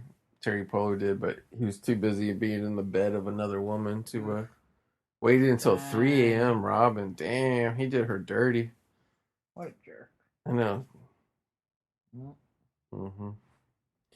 And now here's Dexter and the he's in a bar, and it's like really early in the morning, which like I don't know how early or all night or whatever these bars are. Like it's probably supposed to be like 9 in the morning or something. But yeah. He's waiting to meet a guy named Steve, and like I'm curious, like they do show him later. They show him doing a lot of coke later, but like maybe he just was drinking and nervous. But I was wondering if he was supposed to be coked up here, because like he's insanely paranoid. Yeah, I don't know. I just kind of got that he was like super nervous. Yeah. Like I mean, I would have never done this shit under any circumstance, but I think what I would have done was like just keep the bag like a couple chairs away to where like I could deny it was mine if I had to, because like unless you very clearly show the bartender you had a bag with you, you could probably get away with that and be like, oh, I don't know who that is. And then the way they made it so suspicious, where like everybody was like looking at him and stuff. Yeah, he's asking all the guys, are like all these old dudes who come in, are you Steve? Are you Steve? It's like, you should know that Steve's going to come looking for you. Oh, God. But he doesn't do skeevy shit, so he wouldn't know. Yeah, he's too white meat babyface. Yeah, this is rough. Then a cop comes in. He gets like all super scared. Yeah. He panics. That's a very gentle looking police logo. It's like a leaf or something. Well, they are in Aspen. Yeah. Oh, yeah, he's splashing water on his face in the bathroom, and then all the guys at the bar start coming in there. So he's paranoid that everybody's like watching him, and the cops going to find out. So he's going to go flush all this coke down. Damn, it's a lot of coke too.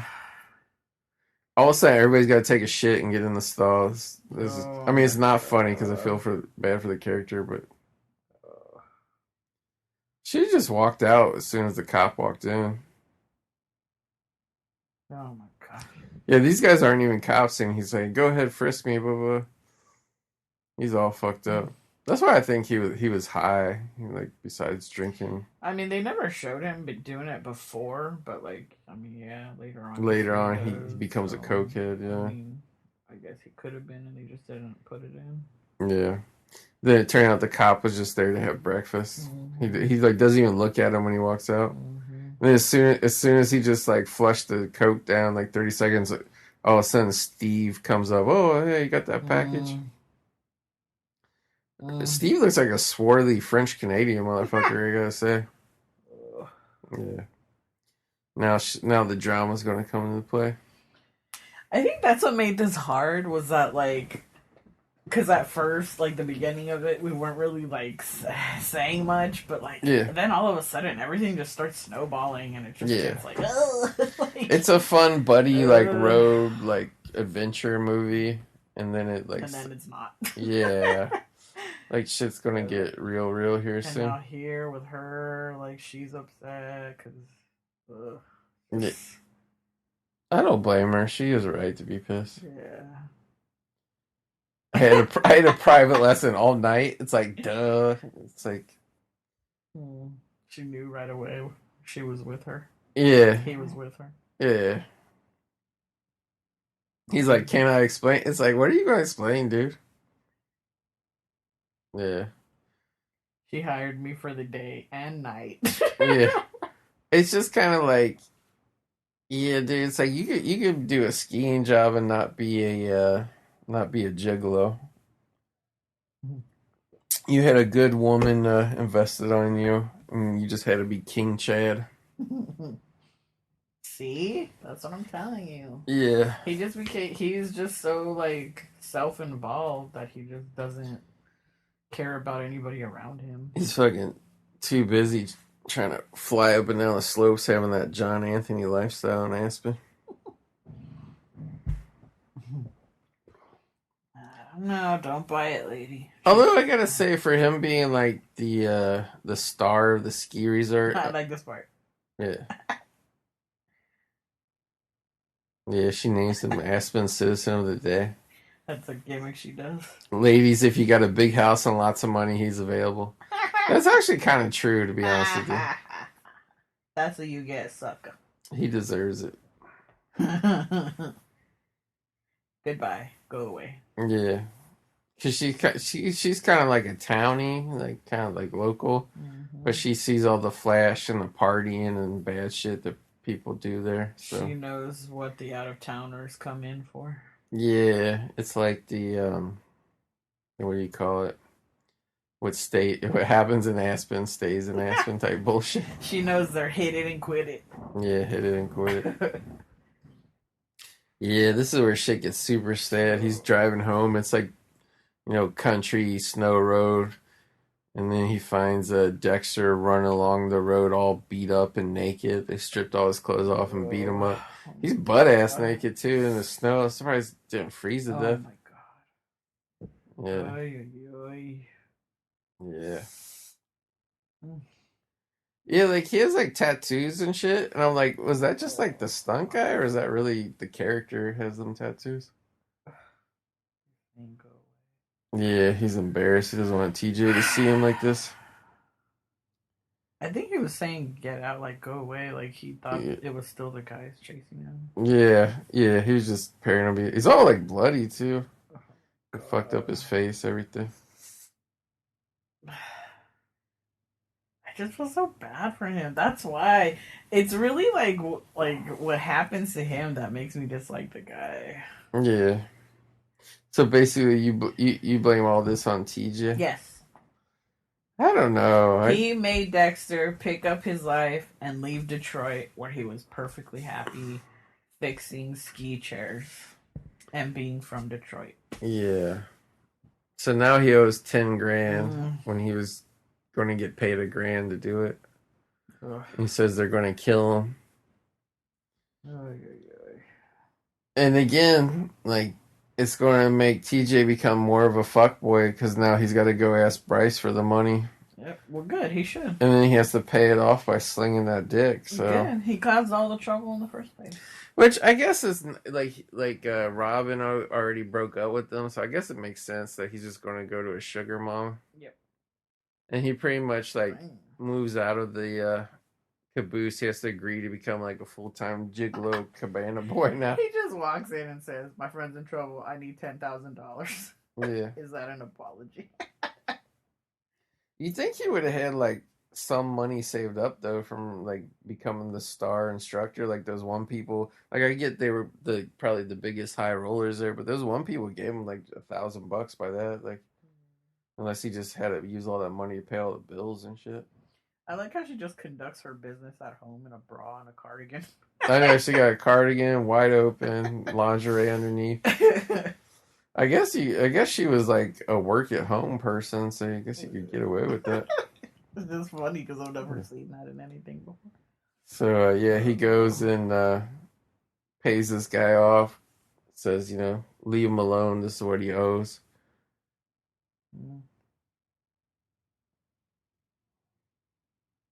What he said. Yeah, I wanted to see him punch this guy in the fucking face though. Yeah. Yeah, I didn't like this conversation. Yeah, because like he gets the money to pay his debt, but then he like I guess because he's pissed or whatever, he's like he abandons him and shit. Again, like all this chorus. It wouldn't have happened to me. It's like, well, then you should have gone to go fucking live your life in Aspen by yourself. That's like, I don't know. Ugh, it makes me so mad. Yeah. And like they're gonna start fighting now. Oh, I don't like seeing this. This is what I'm saying. It's so hard to watch because it's like, it's so fucked up. Yeah. It's cool though that Dexter, they let him in the movie wear a cool Marlboro t-shirt. That would never be allowed. No, never. See, I'm tired of picking up. Dude, if you would have just left him alone in Detroit, yeah, you wouldn't have to pick up after him anymore. Yeah. Ever. You never would have had to pick up after him. Ugh. And now he's leaving. I don't know though. I feel like as a grown man, you gotta take responsibility for your actions. I mean, yeah, but that doesn't mean he's gotta be deserted. I mean, really, at this point, he doesn't have a choice to go because he just asked that lady for $10,000. Yeah, he's got to go. That's really most of the reason why he's leaving. But yeah, I mean, to leave on like bad terms or whatever to make it seem like he's just leaving because he doesn't want to be there, it's a different story. Yeah, he at least left in the van too. Yeah, really. How's he supposed to leave from the middle of nowhere where that caboose is? Yeah, to get to work and shit. Could have just had him drive him there. Yeah. He's got a bike. He's got a bicycle. What was that? I think it was the Greatest American Hero, then the A-Team. Not sure what that is. But yeah, now he's just railing lines of coke. This is what starts making me feel bad about this movie. Yeah. This when they took the picture when they got there. Yeah, next to the Aspen, welcome to Aspen sign. Yeah, do it. Smash that shit. Yeah. It's your fault. Man, look how sweet that deck is, though. It's pretty hardcore. Like wood and concrete. Mm-hmm. Like, I like how they do that in movies, how they, like, lit up all the trees. Like, the way they look in the background. That's cool at night. That's usually how those houses are. Yeah. They have all those lights out there like that. It's so funny how she's just all normal and he's just like, yeah, whatever. Yeah, he's like soulless. I mean, she's all happy and shit, and like he's like, no. Yeah, his story. She liked it. Now he's just throwing it into the woods. He don't give a fuck. He's really you know how those women. Oh my god, I thought it was gonna be her. Yeah, I did too. I thought that the first time I see it, but you kind of see his butt through the shower. Oh my god.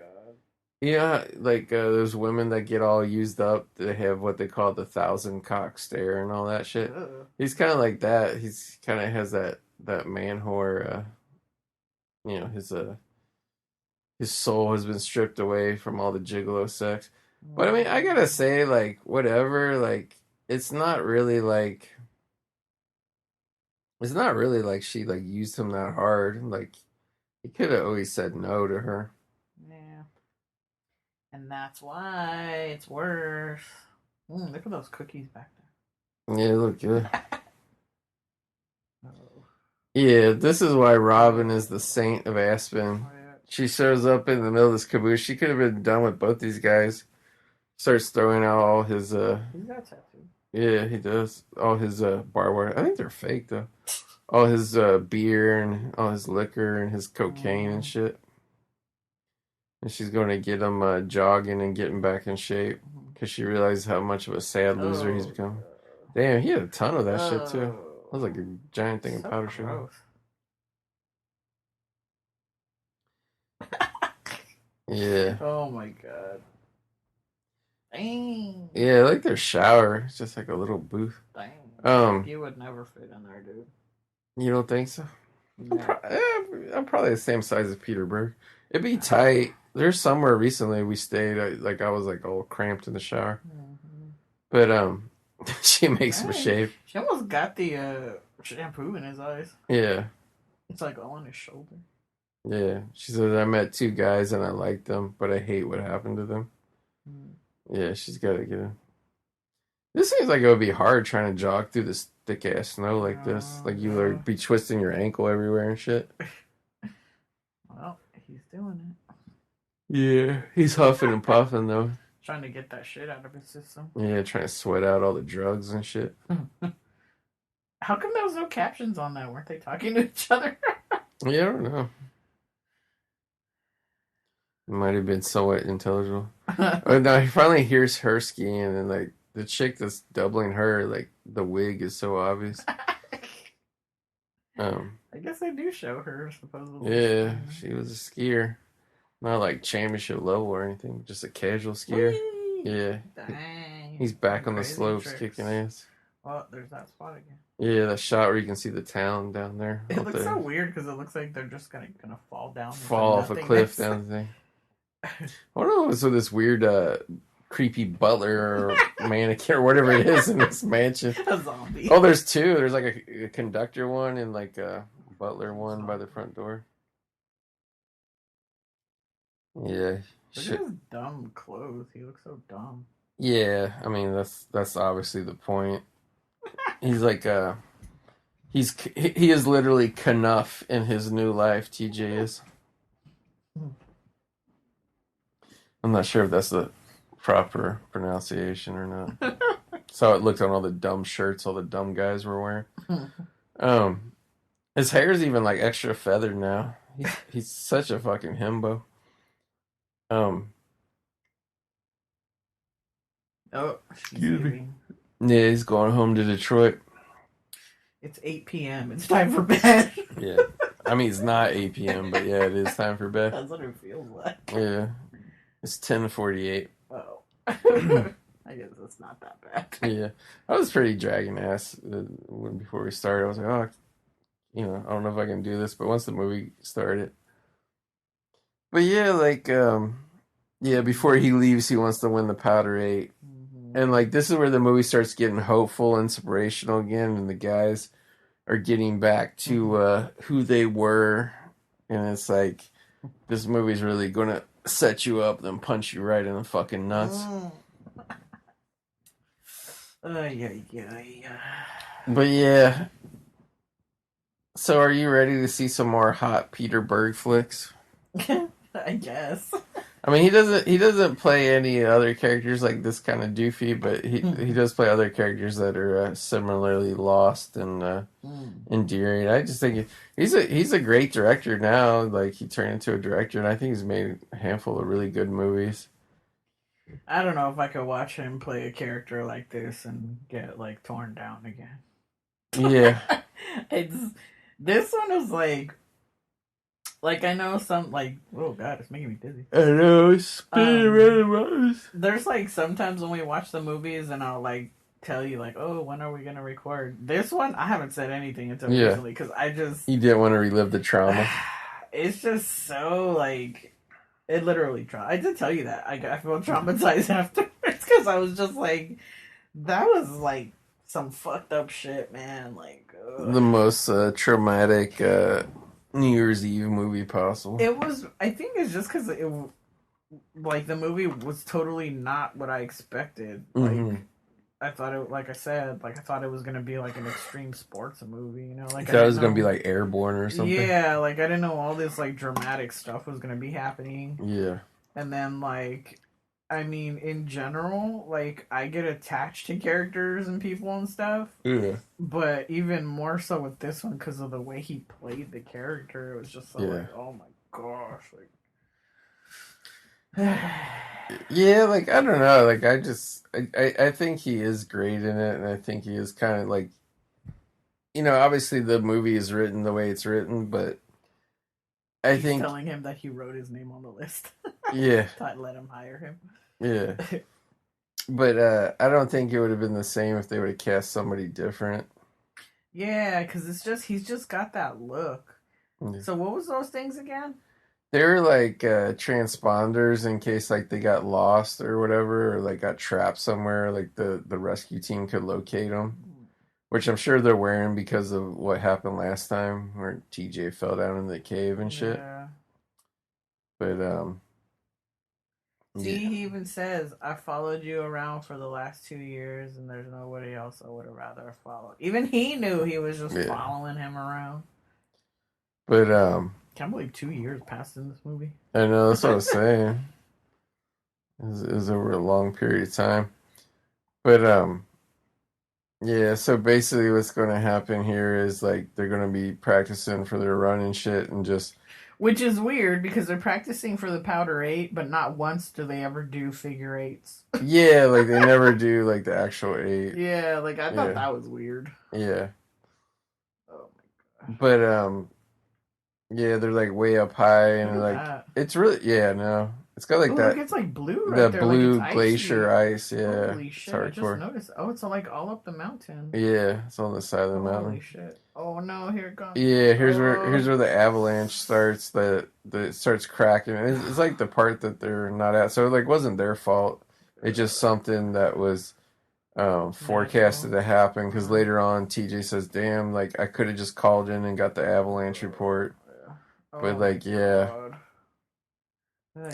And like, I just want to know how they like fake this for the movie because like the real guys are getting like that's a dummy there obviously, but still like they had to cause some sort of avalanche landslide to film this. And there's really somebody falling there. Yeah. Oh, there's it. Yeah, it's like you can tell when it's real people, you can tell it's the dummies, but either way they had to get all this snow moving, so it's pretty horrific, honestly. Like even when you can tell it's the dummy or whatever, it's just horrific. Like that shot there, like how did they do that? Because I mean, that'd be stock footage.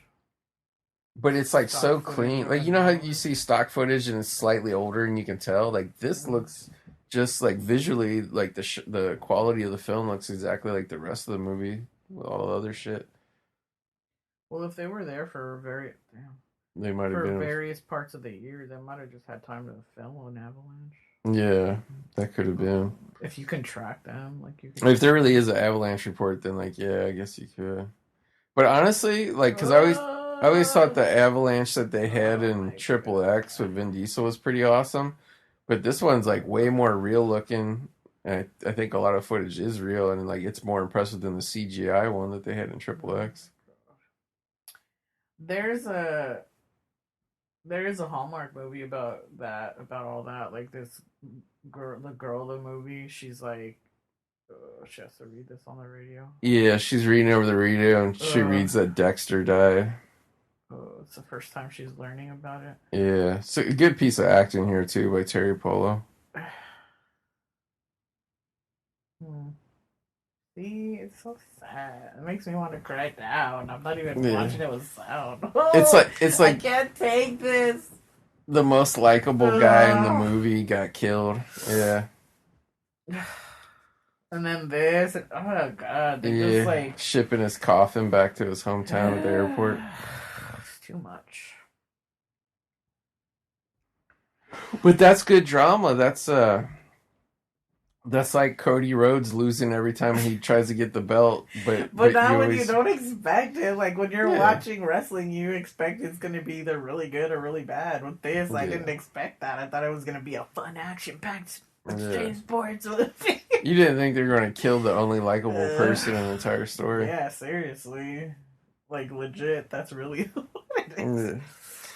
But you know, and then that show his coffin and everything. and his coffin scene flying away.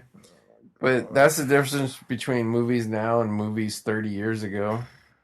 Like, movies really wanted you to feel some emotion back then. But like, it's also too, it's kind of framed within the way, because now he's gonna go write the story about Dexter, and then that's gonna be the one that's gonna get him on the map as a writer and shit. So it's really like, it's not really, it's weird because like it's not like they spend a lot of time. Yeah, this fucker, everybody tell him to take the day off. He's trying to clean out Dexter's locker.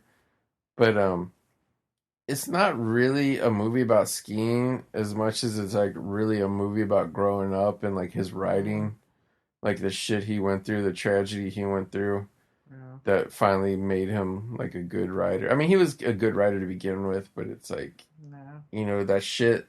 It's basically just that thing about the trauma you go through is what shapes you, it makes you grow. Yeah. At least he knocks this fucker out. Yeah. He's an asshole. Yeah, he asked for it. Yeah. Take his stuff. Yeah.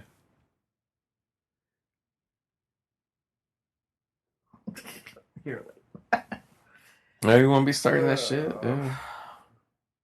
I like that poster on the left side. Yeah. It is cool. The mohawk. K2 skis must have been doing a lot of business back then. Getting very prominent product placement. But yeah, like I feel like I've talked about Hallmarks in this movie. I was gonna say, how did this one compare to a Hallmark? Because it kind of does have not that formula, but like that feel to it. Well, with the setting. This one, like there was one that I watched that was like she was actually like it was very progressive, and that she was actually a scientist. And she created like this monitoring system that would be able to predict avalanches. And like the guy in the movie that was like, you know, the lead guy, like he was real stubborn and like felt like he didn't need like technology to be able to determine that stuff, because like he felt like it was more about being in touch with the land and stuff, like knowing like the area. Not electronic instrumentation. So like I thought that one was actually pretty cool, like how they were talking about all the avalanche stuff. And I mean, of course, who knows if it was like actually like legit the stuff they scientifically were saying. Yeah, but I mean the idea of it's pretty cool. So like and I think there was one at Avalanche, and like the guy does, like I think it's the lead guy does like get put in a situation where it's like, you know, it gets scary. Yeah, I thought it was pretty good. I should have you watch that one now that we watched it. Yeah. I just think it's fun to watch these movies during the winter time where they're set, and just like, I mean, we don't have snow here, but well, we do. We just gotta drive to it. Yeah, I mean, we do have snow-capped mountains literally out the back of this window right here. Yeah. Damn, look at her all made up in that clown ass dress. Just she's getting mad at him too now. Yeah, he's just dressed like a slob, doing shots by himself, all sad. She's not letting him mourn her. Yeah, she says you're very depressing lately. It's like, no shit. But you know, this happens though. Women they don't understand when men have to mourn their friends' deaths. I don't know why. I don't think it's even that. I think she just thought that guy was a loser and is not worth the time. She just wants him to get over it. She didn't understand the value of the friendship. Well, I don't even think she wants TJ to really even have human emotions, to be honest. Yeah. Like he's just basically a toy, and like you want your toy to be fucking happy and giving you what you want all the time, you know? Well, she's trying to say, like, you wanted a better life for yourself, and he wanted to be a bum. So. Yeah. It's pretty much what, Dang, she's just like, she straight up tells him, "Oh, when we're done, we're done. We'll just go with somebody else." Yeah. Oh, we're the same. Yeah. We're both bimbos. Yeah. I'm a bimbo, you're a himbo. Although she's not exactly a bimbo, she's a successful business lady. She's not just like rich just to be rich. Like she has a lot of business shit going on. Yeah. But emotionally, She's yeah. a cougar. She's I guess so. I mean, I wouldn't go that far, but she's definitely looking for that young meat for sure. That's her status symbol. There's a new Sandy. Mm-hmm. Sandy ski. Now we have the new version of Dexter. Todd Pounds. Yeah. Hi, I'm Todd Pounds. What a fucking porn name. Oh yeah, he had to escape his traumatic life as a gay porn star to become a ski instructor. But yeah, it's our boy William McNamara here in the new goober that everybody's making fun of, putting in front of the. So like, I kind of like it that he's like, oh, you know, if you want a partner for the 8 and powder 8 and all that shit. And like at first he's like, yeah, whatever, but eventually they do end up becoming partners, which like on one thing, like I liked it, but like at the same time, like it just seemed like replacing Dexter like way too soon. Yeah. Like it's like bro just died a week ago for this contest, and now you're like, he kind of looks like him from far away. yeah, he does. I think that was intentional too, honestly, to find the same type of guy. Mm-hmm. But Saying he asked him if he wants a partner. yeah, he tells him I'm not looking for a partner, but obviously that's going to change soon because they got to have the contest at the end of the movie to cap it off. Mm-hmm. But yeah, it's like kind of this part of the movie. It's like you even wonder why TJ's still there, other than like his job. Like I guess he just doesn't know what else to do. But it seems like he's not even really into skiing right now. You know?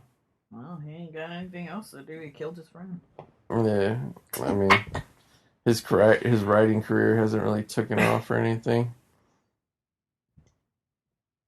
Well, he's in mourning. Yeah, he is. Like you just don't want to do shit when you're sad like that. You need to concentrate and think about your friend and remember all the good times. You're really just going through the motions. Yeah.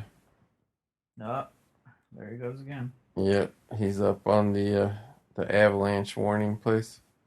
I like this though that he kept Dexter's hat. It's pretty cool. He put that on. Yeah. It's kind of hard though, like if you were like in a thing like that and your friend died. Uh-oh. It's kind of weird though, because like he's defying the Rangers here, like, hey, you shouldn't be skiing there. It's too dangerous. You got a renegade. And it's weird. They act like they don't recognize him. Yeah, no, like nobody knows that it's like the most famous guy at the ski resort. Even though the dad from Boy Meets World was there. World was one of the guys. But they're like, hey, it's too dangerous for you to ski there. So they're like, let's ski too to chase him down. It's like, well, aren't you now putting 3 people at risk instead of just one? Like, let this dumbass do his shit. If he dies, he dies. Yeah. Like Drago. What are they said. gonna do? Yeah. Catch him at the bottom. Yeah. You could have just caught him on the safe side at the bottom. Yeah. Damn. It's kind of crazy those trees that were like covered and barely sticking out. Yeah.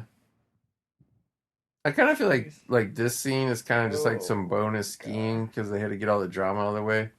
So now there's like the time to get the Aspen Extreme skiing going.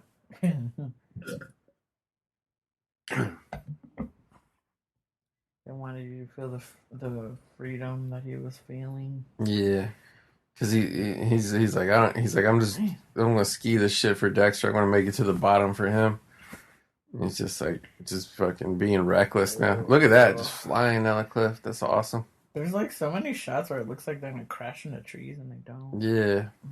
Oh, his thing got stuck in the tree. Like when I was a kid, the only time I ever really saw skiing in a movie was every few Bond movies they would do a skiing segment. I always liked it, usually towards the end or the beginning of me. But yeah, like this is just like hardcore blizzard skiing here, just going through walls and walls of powder, getting covered. See, like this, like it's amazing to me that anybody can like really film that shit while you're still moving. Like, because the cameraman or whoever was filming that had to be going down there on skis too. Yeah. But this looks so dangerous because like they're just flying through these areas where there's all these tree trunks. He just fell on his head. Yeah. No, don't leave his hat there. Oh yeah, he's got it. No, he lost it. Don't leave his hat. He'll be in the mountains forever. I know. No. Yeah, I guess it really. Oh yeah, this part. Oh my god. I know. So ridiculous. Yeah, the cliff, all the ice was like, there. oh my gosh. I mean, the guy's just standing there, but still, it's like. I could just imagine hearing it go. Clack, clack, All, the clacking noise on the ice. Breaking of the ice, yeah. Like some Rip Van Winkle shit there going on the ice. So gross. And just like, I don't know how people's legs can deal with that. So, would you say this is your favorite skiing movie of all time? I guess. I think it's the only one I've ever watched. Yeah. Oh, bro's busting his ass down the ice. Jeez. Oh my god. I bet somebody ended up with a broken arm or leg filming this shit. God is blessed on people, man. Yeah. We've been watching some movies in the last couple of years that we were like, holy shit. Like, even if it's a stunt person, like, you knew who it was. It's like, I found his hat. Even as a stunt person, it's just like, how do you fucking do that?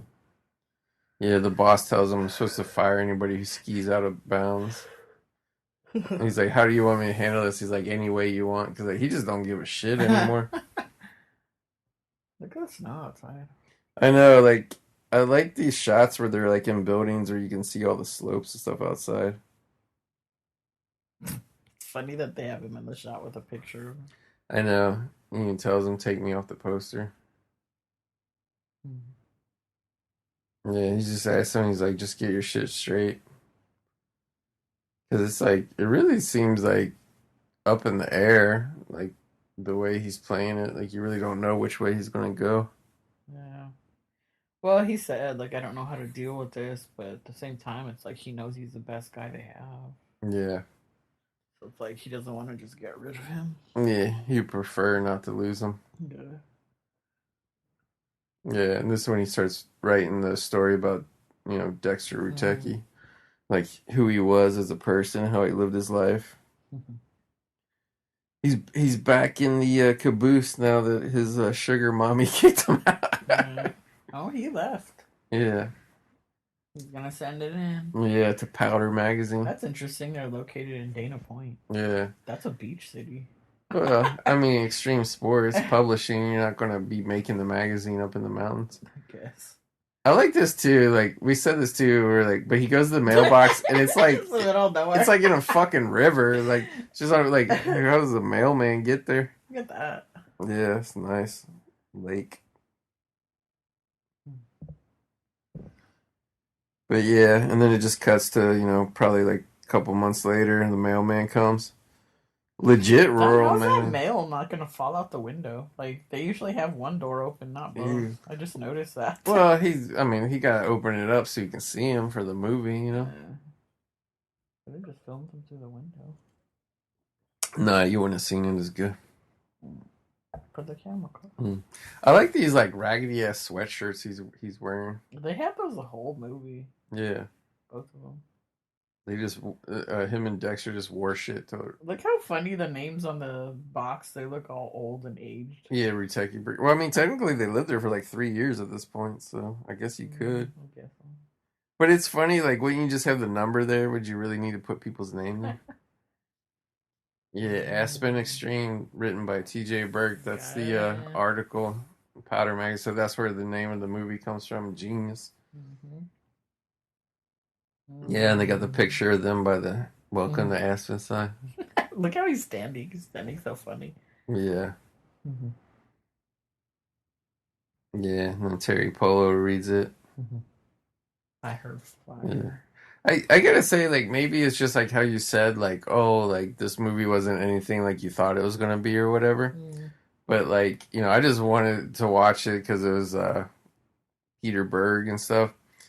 And, like, had no idea what to expect. But, like, I love this movie. Like, I just think it's, like... Because it's got, like, the aspect of it I really like. Like, I like movies that, people going on an adventure, chasing a dream, whatever. Like I like the ups and downs. And then like like you don't expect it to get as heavy as it does. But I don't know. And I know you hate the guy who played TJ. Yeah, like it's weird because it's like I get like I mean it kind of goes away a little bit because you can tell he really fucking feels bad, but like and like he's trying to like heal from it, you know, like trying to go on and live life. Because I mean I get like what they were doing, like it was an accident, you know. I get that. Like it's not like he made the avalanche happen or anything. No, it just the avalanche happened by itself. Yeah, like I get that. So it's like I mean, I'm a little bit understanding of him at this point in the movie, like because I know it was such a freak accident kind of thing. Yeah. Like the it's really just because he's not acting like an asshole anymore at this point. Yeah. You know? That I'm Which it's so like, it's all right. it's so funny that we see it so differently because like I never really thought he was an asshole. Like I thought he was lost and I thought he was making some bad decisions at point. But I never really thought like he was like a cock or anything. Like I never thought he was really to blame. He just seemed like he got a big head because like of how everybody was treating him. Like he was such hot stuff. Like he just let it get to his his ego or whatever. I kind of like. I don't feel like he really got a big head. I feel like he just couldn't help it. Like when you're like the king stud, like you kind of gotta live up to it. But I don't think he ever thought he was better than Dexter. Or didn't want to be Dexter's friend anymore not like or that. anything. But I mean, like you're saying, like you kind of gotta live up to it. It's like no, you don't. You could just still be yourself. Like why do you have to live up to what anybody thinks of you? Just be who you really are. But that's what I'm saying. Like, I think that's who he really was. He really wanted all that. He really wanted. But that like life. how they said, like, oh, the ski instructors here, it's like a fantasy for these rich people. You got to be good looking. You got to be good at skiing. Like they got to look up to you. It's like you got to do. I mean, that's different when you're working with clients, but Yeah. not when you're doing shit like in your real life. That's stupid. Like, I mean, yeah, but I mean, these girls ain't gonna fuck themselves. You know what I mean? Well, then therein lies the problem, having that mindset. Yeah. I just, I mean, like, I just think you don't know what it's like to be a man. That's all. But like, he had like two girls. One of them was like using him basically, and the other one wasn't. Like, why would you even consider that random shot with the baby? Yeah, it's funny. The boy from the dad, I should say, from Boy Meets World, like he's like cheering. He's like cheering the guys on in the contest, and all of a sudden he has a baby like on a little papoose on his stomach. He's like, watch these guys ski. Oh, and the baby's like, oh, I'm never like frozen. The rest of the movie has he ever like showed that he had a baby. Well, like I don't know. Maybe there's some cut scenes, but like they never explained. I mean, he just was the guy that worked at the resort and helped them and shit, and like. All of a sudden, he has a baby at the end. But, like, that's what I'm saying. Like, if you want to be the big fucking, like, cock guy, then you're going to be the big jerk-ass cock guy, and you're going to try and go for all the poo-tang you can. Otherwise, you could just be, like, the humble guy, if you're really a humble guy, and just go for the nice girl. Yeah. Whatever. Yeah, like, they kind of, like, I don't know if it's really breaking the rules, but they go off, like, the regular path, and they do like a more like dangerous path, and like it looks like they're gonna fly right into the ESPN helicopter and get like chopped up. But what's weird about it is that like why would you do that if you're not really gonna be able to see the path? Like yeah, because it's so crumbling as they go down. Yeah, like you think you want to put into like the smoothest snow possible. Yeah, to, like, make the clearest. Because that's path. the way you're supposed to win. Yeah. Whereas now you can kind of see it there, but I guess the way I interpret it was like. The judges are just like, oh shit, they're doing it the most difficult way possible, you know? Yeah, like they just took the hard route or whatever. Yeah. Yeah, but I mean, I would say the only thing he really fucked up was once he had all the romance going with Terry Polo, and then the other lady really just abandoned him too. Like she just left for business for like 6 months or however long the shit was. For the season she left, and then like once he had it going with Terry Polo, like he did fuck up by sleeping with that lady again, and like that was kind of like his descent into male whoredom at that point. Mm-hmm. But I don't know, like I never really until like they started arguing and shit. I never really felt like he abandoned Dexter that much. Just like they just had other shit going on. Can't be with your friends 24/7. So curious how that spiderweb shit got going in ski gear. It's so weird. What spiderweb? Well, like the asshole guys, like they hit on their pants. Maybe it was from the Spider brand, but those like they don't wear it in these movies. But we used to see skiers and they had those like leotard skiing things. There always be like big spiderweb, Spider-Man looking patterns and shit. Dang. Damn, they got a perfect 10. They got an extra 10. An extra 10. The judge threw it in. Their boss decided the winner right there. Like, see, with the spider webs. Ah, dang, I missed it. Yeah. They're quick shots, but like, yeah. It's kind of like teal and purple ski outfits. So, yeah, so TJ and... He's still holding that baby. It's so I know. weird. It's so random. Like, you know how it's like hard to like film with babies, like time-wise and shit, because of the laws? Where they just like switching out a new baby every 15 minutes so they wouldn't freeze out there? Like, what? Like, it was so silly. Dang, that girl was all up on him. I know. Telling you, these ski groupies, they're outrageous out here. Snow bunnies. Terry Polis showed up all happy for him. They're going to get back together, I'm sure. It's hard to say because the movie ends right now, but like the romance at the end kind of is like, I feel like the Hallmark producers, they're like saw this movie like, oh, this is the last 8 minutes of the movie. Yeah, it's perfect formula for our network. We just have to cut out the part about the guy dying in the ski avalanche. What is a ski bunny? An attractive female at a ski resort, especially one who is more interested in being seen than in skiing. Ski bunny. So Snow Bunny is just the girls who come over to your house because you have a lot of cocaine? Is that what it is? Is that the difference? I guess so. Yeah. You just gave it a meaning. Oh, there's a song called Snow Bunny by Bootsy Collins. Of course there is. What is Snow Bunny slang for? Yeah.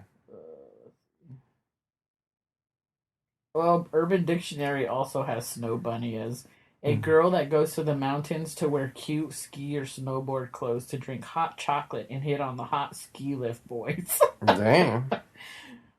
But something tells me that's wrong because it came from Urban Dictionary. Yeah, Urban Dictionary always give you 3. Oh, he loves her. Yeah, he explains. She's like, oh, I don't love you. Yeah, she's like, you're just gonna leave town, right? And he's like, no, I'm not gonna leave town. I'm gonna stay here and concentrate on being a writer. Which, I mean, it's a good play for him because he has a job and everything, is a ski thing, but then he can ride during nighttime or in the off season and everything. And he confesses his love to her, and they have a kiss, tender embrace on the ski stuff. Oh, look, he's wearing Ford. Yeah, he's sponsored by Ford. The whole contest was. That's funny. Yeah, he's still represented home. Yeah, I'm telling you, this movie was all about Finola Hughes. That was the girl who played Bryce. But yeah, that was like this movie was thick with the what do you call it, the product placement. But I don't think it really like. That's how sports movies are, though. Yeah, but I mean, it was like all kinds, like with the beer and like cigarettes and all that shit. Because I was allowed them. Yeah, it was okay. Beard. Somebody was named Beard. Well, the stunts was only about like a dozen guys. You think they would have gone through way more with all that hardcore shit they're doing? Oh, really? So yeah, I don't know. I just wanted to cover this movie because I think it's a. Because you wanted to destroy my soul. Yeah, that's what I wanted to do. I wanted to make you cry like how you cried at the end of Titanic when Jack floats off the door, whatever that wood shit is that they're trying to, and he floats to the bottom, and she's holding the necklace. No, I just thought it was a movie probably like not a lot of people covered, but it's just like, and I don't even know how informative it was listening to us talk through it, but it really is like a roller coaster ride of emotions because it's just like such a fun buddy movie. But then, like, it reaches those things, and like when he went through all his drug shit, Dexter, and then he got clean, and then they're like, "Yeah, we're gonna win the contest, bro," and it's like, yeah, like you think that's gonna be like the high note, but then it hits even more like the bottom of sadness after that, and Well, I think this one is interesting because, like, a lot of the times, like, you always ask me to do these episodes with you because you want to get my reaction with things, and it's Yeah. like most of the time, well, I don't. I guess most, probably like 80% of the time, maybe less, 75% of the time, we pretty much have like a similar feeling about the movie. Yeah. But then there's some every once in a while that I obviously have like a different Yeah. feeling from it than you do.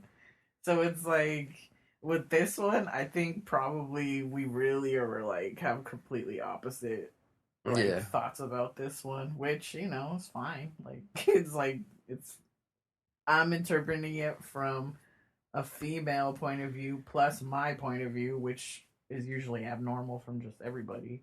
Yeah. And then you're approaching it from your point of view and from a male point of view. So Yeah. I think that's what makes it interesting because we have different interpretations of things. Yeah, this movie really took me off guard. 93, I think is what the year was on it. It just took me off guard, and it just was way better than I ever thought. Because I'm not really overly interested in skiing at all. I've never even Yeah. been skiing, but like yeah, it just it goes to show that even super minor movies that weren't hits from the time period, they can catch you off guard and be entertaining in ways you wouldn't think so. But I mean, I don't know. Like to me, it's just the kind of story I'm just interested in. Like guys with a dream and trying to do shit, and then like Well, and I think all the adventure that pops up. Kind of reminds me like a lot of like my own life and like in terms of like just the roller coaster ride of trying to do stuff with your friends and go on a big adventure together like that. yeah, and I think it's also too like I mean it's not like millions of people listen to this show or anything, but How like do you know that? I don't know because I always ask you, and Yeah. men never make it sound like millions of people do. The millions. But I think it's also kind of cool too that like, and that's why I always tell you like I wish we could do like other things to like talk about stuff that people don't know or just alternate opinions about stuff because on first glance, like this movie looks like an extreme sports movie. Like Yeah. it looks like you're just gonna watch a bunch of like sporty skiing shit, Yeah. But like the fact that like we're doing this and like whoever listens to it, like who might not normally give it a chance because they think it's gonna be some sporty skiing shit. Yeah, I hope at least one person that listens to this show tracks this movie down Yeah, and like watches and it. now like whoever listens to it that maybe we could get what the hell what's he Yeah, we're what is watching this? we're watching the trailer, and so far none of this is from the movie. Like that. Oh, finally there's one one. shot from the trailer. It's like all these girls in The bikinis trailer was legit and all just these the ski bunny. Porsche. Yeah, which none of them were in the movie. And you could tell they just shot it That separate. was funny. Yeah, now finally they're showing like the real trailer of the movie. But like yeah, like at least like us talking about it and like showing that was another one. Yeah, there's a bunch Showing they had a lot of unused footage. Yeah. Us talking about it and showing that it's more than just like a sports movie. Yeah. Like hopefully somebody's encouraged to like check it out. Check it out, if give they're it a able chance. to get a hold of it somehow. Yeah, I'm sure there's or at least just if somebody just thinks of it next time they see it showing on TV, maybe give it a Damn, chance. what we just watched looks so much better than this trailer. I know this can't is like believe some it. standard definition DVD quality trailer. Like that Blu-ray. We just looked watched so- a Blu-ray, right? Yeah. Holy crap! I don't know. That's gonna go into a whole nother conversation, but it's like that's what I'm saying. Like, I don't really feel like we need 4K. Like, Blu-ray can look so good. I know there's some Blu-ray that doesn't. Yeah, look good, it's just but, like anything. Some look good, but some like, man, like what we just watched. I don't feel like I need to get a 4K of this. Like after what we just don't. watched. I think the 4K would probably look worse because then it would have all that boosted contrast and shit. Yeah, and it's hard when you got like real white background Yeah. and stuff. Yeah. But like, yeah, man, like what we just watched looks so pretty. I know. And that's like another thing too is I mean there's like and that used to be a big part of movies in general was scenery and visually like feeling like you're in a movie theater but you're watching a different place and kind of living vicariously and feeling like you're physically at another place. And I think this movie did that really well. And I don't know, just a good character study too, really, you know. And I always like What character. the hell? Yeah, that's like an Oh my ending shot God. that was never in the There is movie. so much kissing in this movie that does not happen in the Yeah, movie. he's kissing her, and the camera pans up, and like they must have reshot the ending or something, because like at the end of the trailer, he's kissing her, and the camera pans up, and there's fireworks going off. God. Yeah, it's crazy. But no, yeah, like I can't recommend this movie highly enough, you know. Yeah. Especially, you know, and like I know this was put out by Disney and stuff, and obviously there was like you know, a lot of money probably spent to capture those you know, skiing sequences and all that. Mm-hmm. But at its heart, like it really does feel like an independent movie. It feels like, you know, just a little character drama movie, and I thought that's what was really good about it. So Yeah. Like, if you like character-driven movies, just in general, not like sporty related or anything, just in general, like it's a pretty good movie. yeah, It'll affect you for the rest of your life. it will scar you It for. will stamp your aura. But don't you think that's good though? It made you feel something. Well, yeah, of course. That's what I always say. I'm pretty sure I've said it on here before too. What makes a movie a great movie is that it makes you feel. It sticks with you. It makes you feel strong feelings, whether it makes you hate a character, whether it makes you fall in love with a character, whether it makes you feel like depressed days later. Like, Yeah, that's a sign of a great movie is how strongly it affects you. And Yeah. not like, I'm not talking about like how I can't stand watching movies with actresses I don't like. yeah, That's not what I mean. That's superficial. I mean, like, the story itself. Like, when it sticks with you and, like... Because this one, it, like, really stuck with me for, like... yeah. I wouldn't even say days. It was, like, weeks. I was still, like, ugh. Like, I was still, like, feeling, like blue, you know? Just kind of Yeah. sad and, like... Because it just... I don't know. So it's, like, when a movie makes you feel that way, that's how you know it's a great movie. And that can even be, like, this little movie that nobody's really probably watched, you know? Yeah. Like, it doesn't... like a movie that's a great movie, it doesn't have to be a big blockbuster or a big 3-hour Scorsese dramatic piece. It doesn't have to be a best picture winner. It's a movie that makes you feel something strongly. It sticks with you. You remember it forever. Like it affects you forever. You know, like to me, that's what makes a great movie. And it's like, even a lot of time, like even if I don't like what's happening in the movie because it's like hard to deal with, like if somebody has cancer in the movie or something like that, some harsh shit. Yeah, like, and you come out of it feeling sad, like that doesn't mean that it was a bad movie because all it was about somebody dying from cancer, you know? Like, it's not that. It's that it depicted it so well that it made you understand what that person might be feeling, you know? So it's like, to me, like, this was one of those where I was just like, damn, this movie fucked me up. Like, it really did. And even rewatching it again, like I was almost gonna tear up again, like on that part with after he died and stuff. Yeah. The coffin. Oh my god. That's hard for me to watch because I just grew so attached to his character. Like I fell for him, you know, like as a, like not even like I fell in love with him, but just like I really had like empathy and sympathy for his character because I just felt so bad for him and like it's hard to do. But that's what I love about it. It's such a like an epic ride from that beginning part where like, you know, they're in the town in Michigan and he's like, let's get out of here and blah blah blah. He's like, oh, you know, like you mean get something? He's like, no, get out of this town. It's like just that dream of like you and your friend like doing something and you know. I think that's definitely something that you could relate to more than me because I didn't leave to accomplish anything. I left to get away from my life.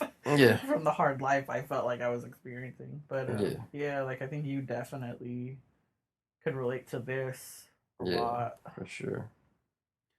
So so that's it. I hope you guys I hope there's at least one person that's inspired to watch this movie after listening to this out. And I hope there's also at least one person who also saw this years ago or maybe rented it from the video store when they were younger and like they remembered it and they've always loved it and nobody ever talks about it. So either way, so thanks as always for listening, guys. And I don't know, you're having a happy and safe winter. We know it's been pretty gnarly out there. Yeah, the great freeze, so and we're here in the U.S. anyways. I'm here somewhere else, but it's been pretty harsh. So hopefully you guys are safe and keeping warm somehow. Well, the majority of people who listen to this are in the U.S. and then after the U.S., the U.K.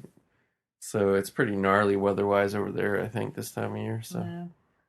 Hopefully you guys are safe and yeah, and don't let that what they call it, the seasonal depression get you down. Yeah, It will, because we were going through that. Like that's a big part of why we haven't been doing too many shows. Honestly, just me in general is like I've been getting sick, and also just being like literally cold and tired. Like just like I'm just like after work and stuff, I get off and literally feeling like you're always hungry because I think your body's trying to stay warm and just like wanting to eat everything in the house. Yeah, and then the heat kicks on, satisfying and you just want to get under the cover and like sleep at like 8 o'clock at night. Yeah. But yeah. Hopefully you guys are okay out there. Yeah, I think we're turning the corner here though. So we get going again here now that we won't be freezing to death and feeling sick. So yeah, so that's it, guys. Thanks again, and we'll catch you again real soon here in the movie graveyard.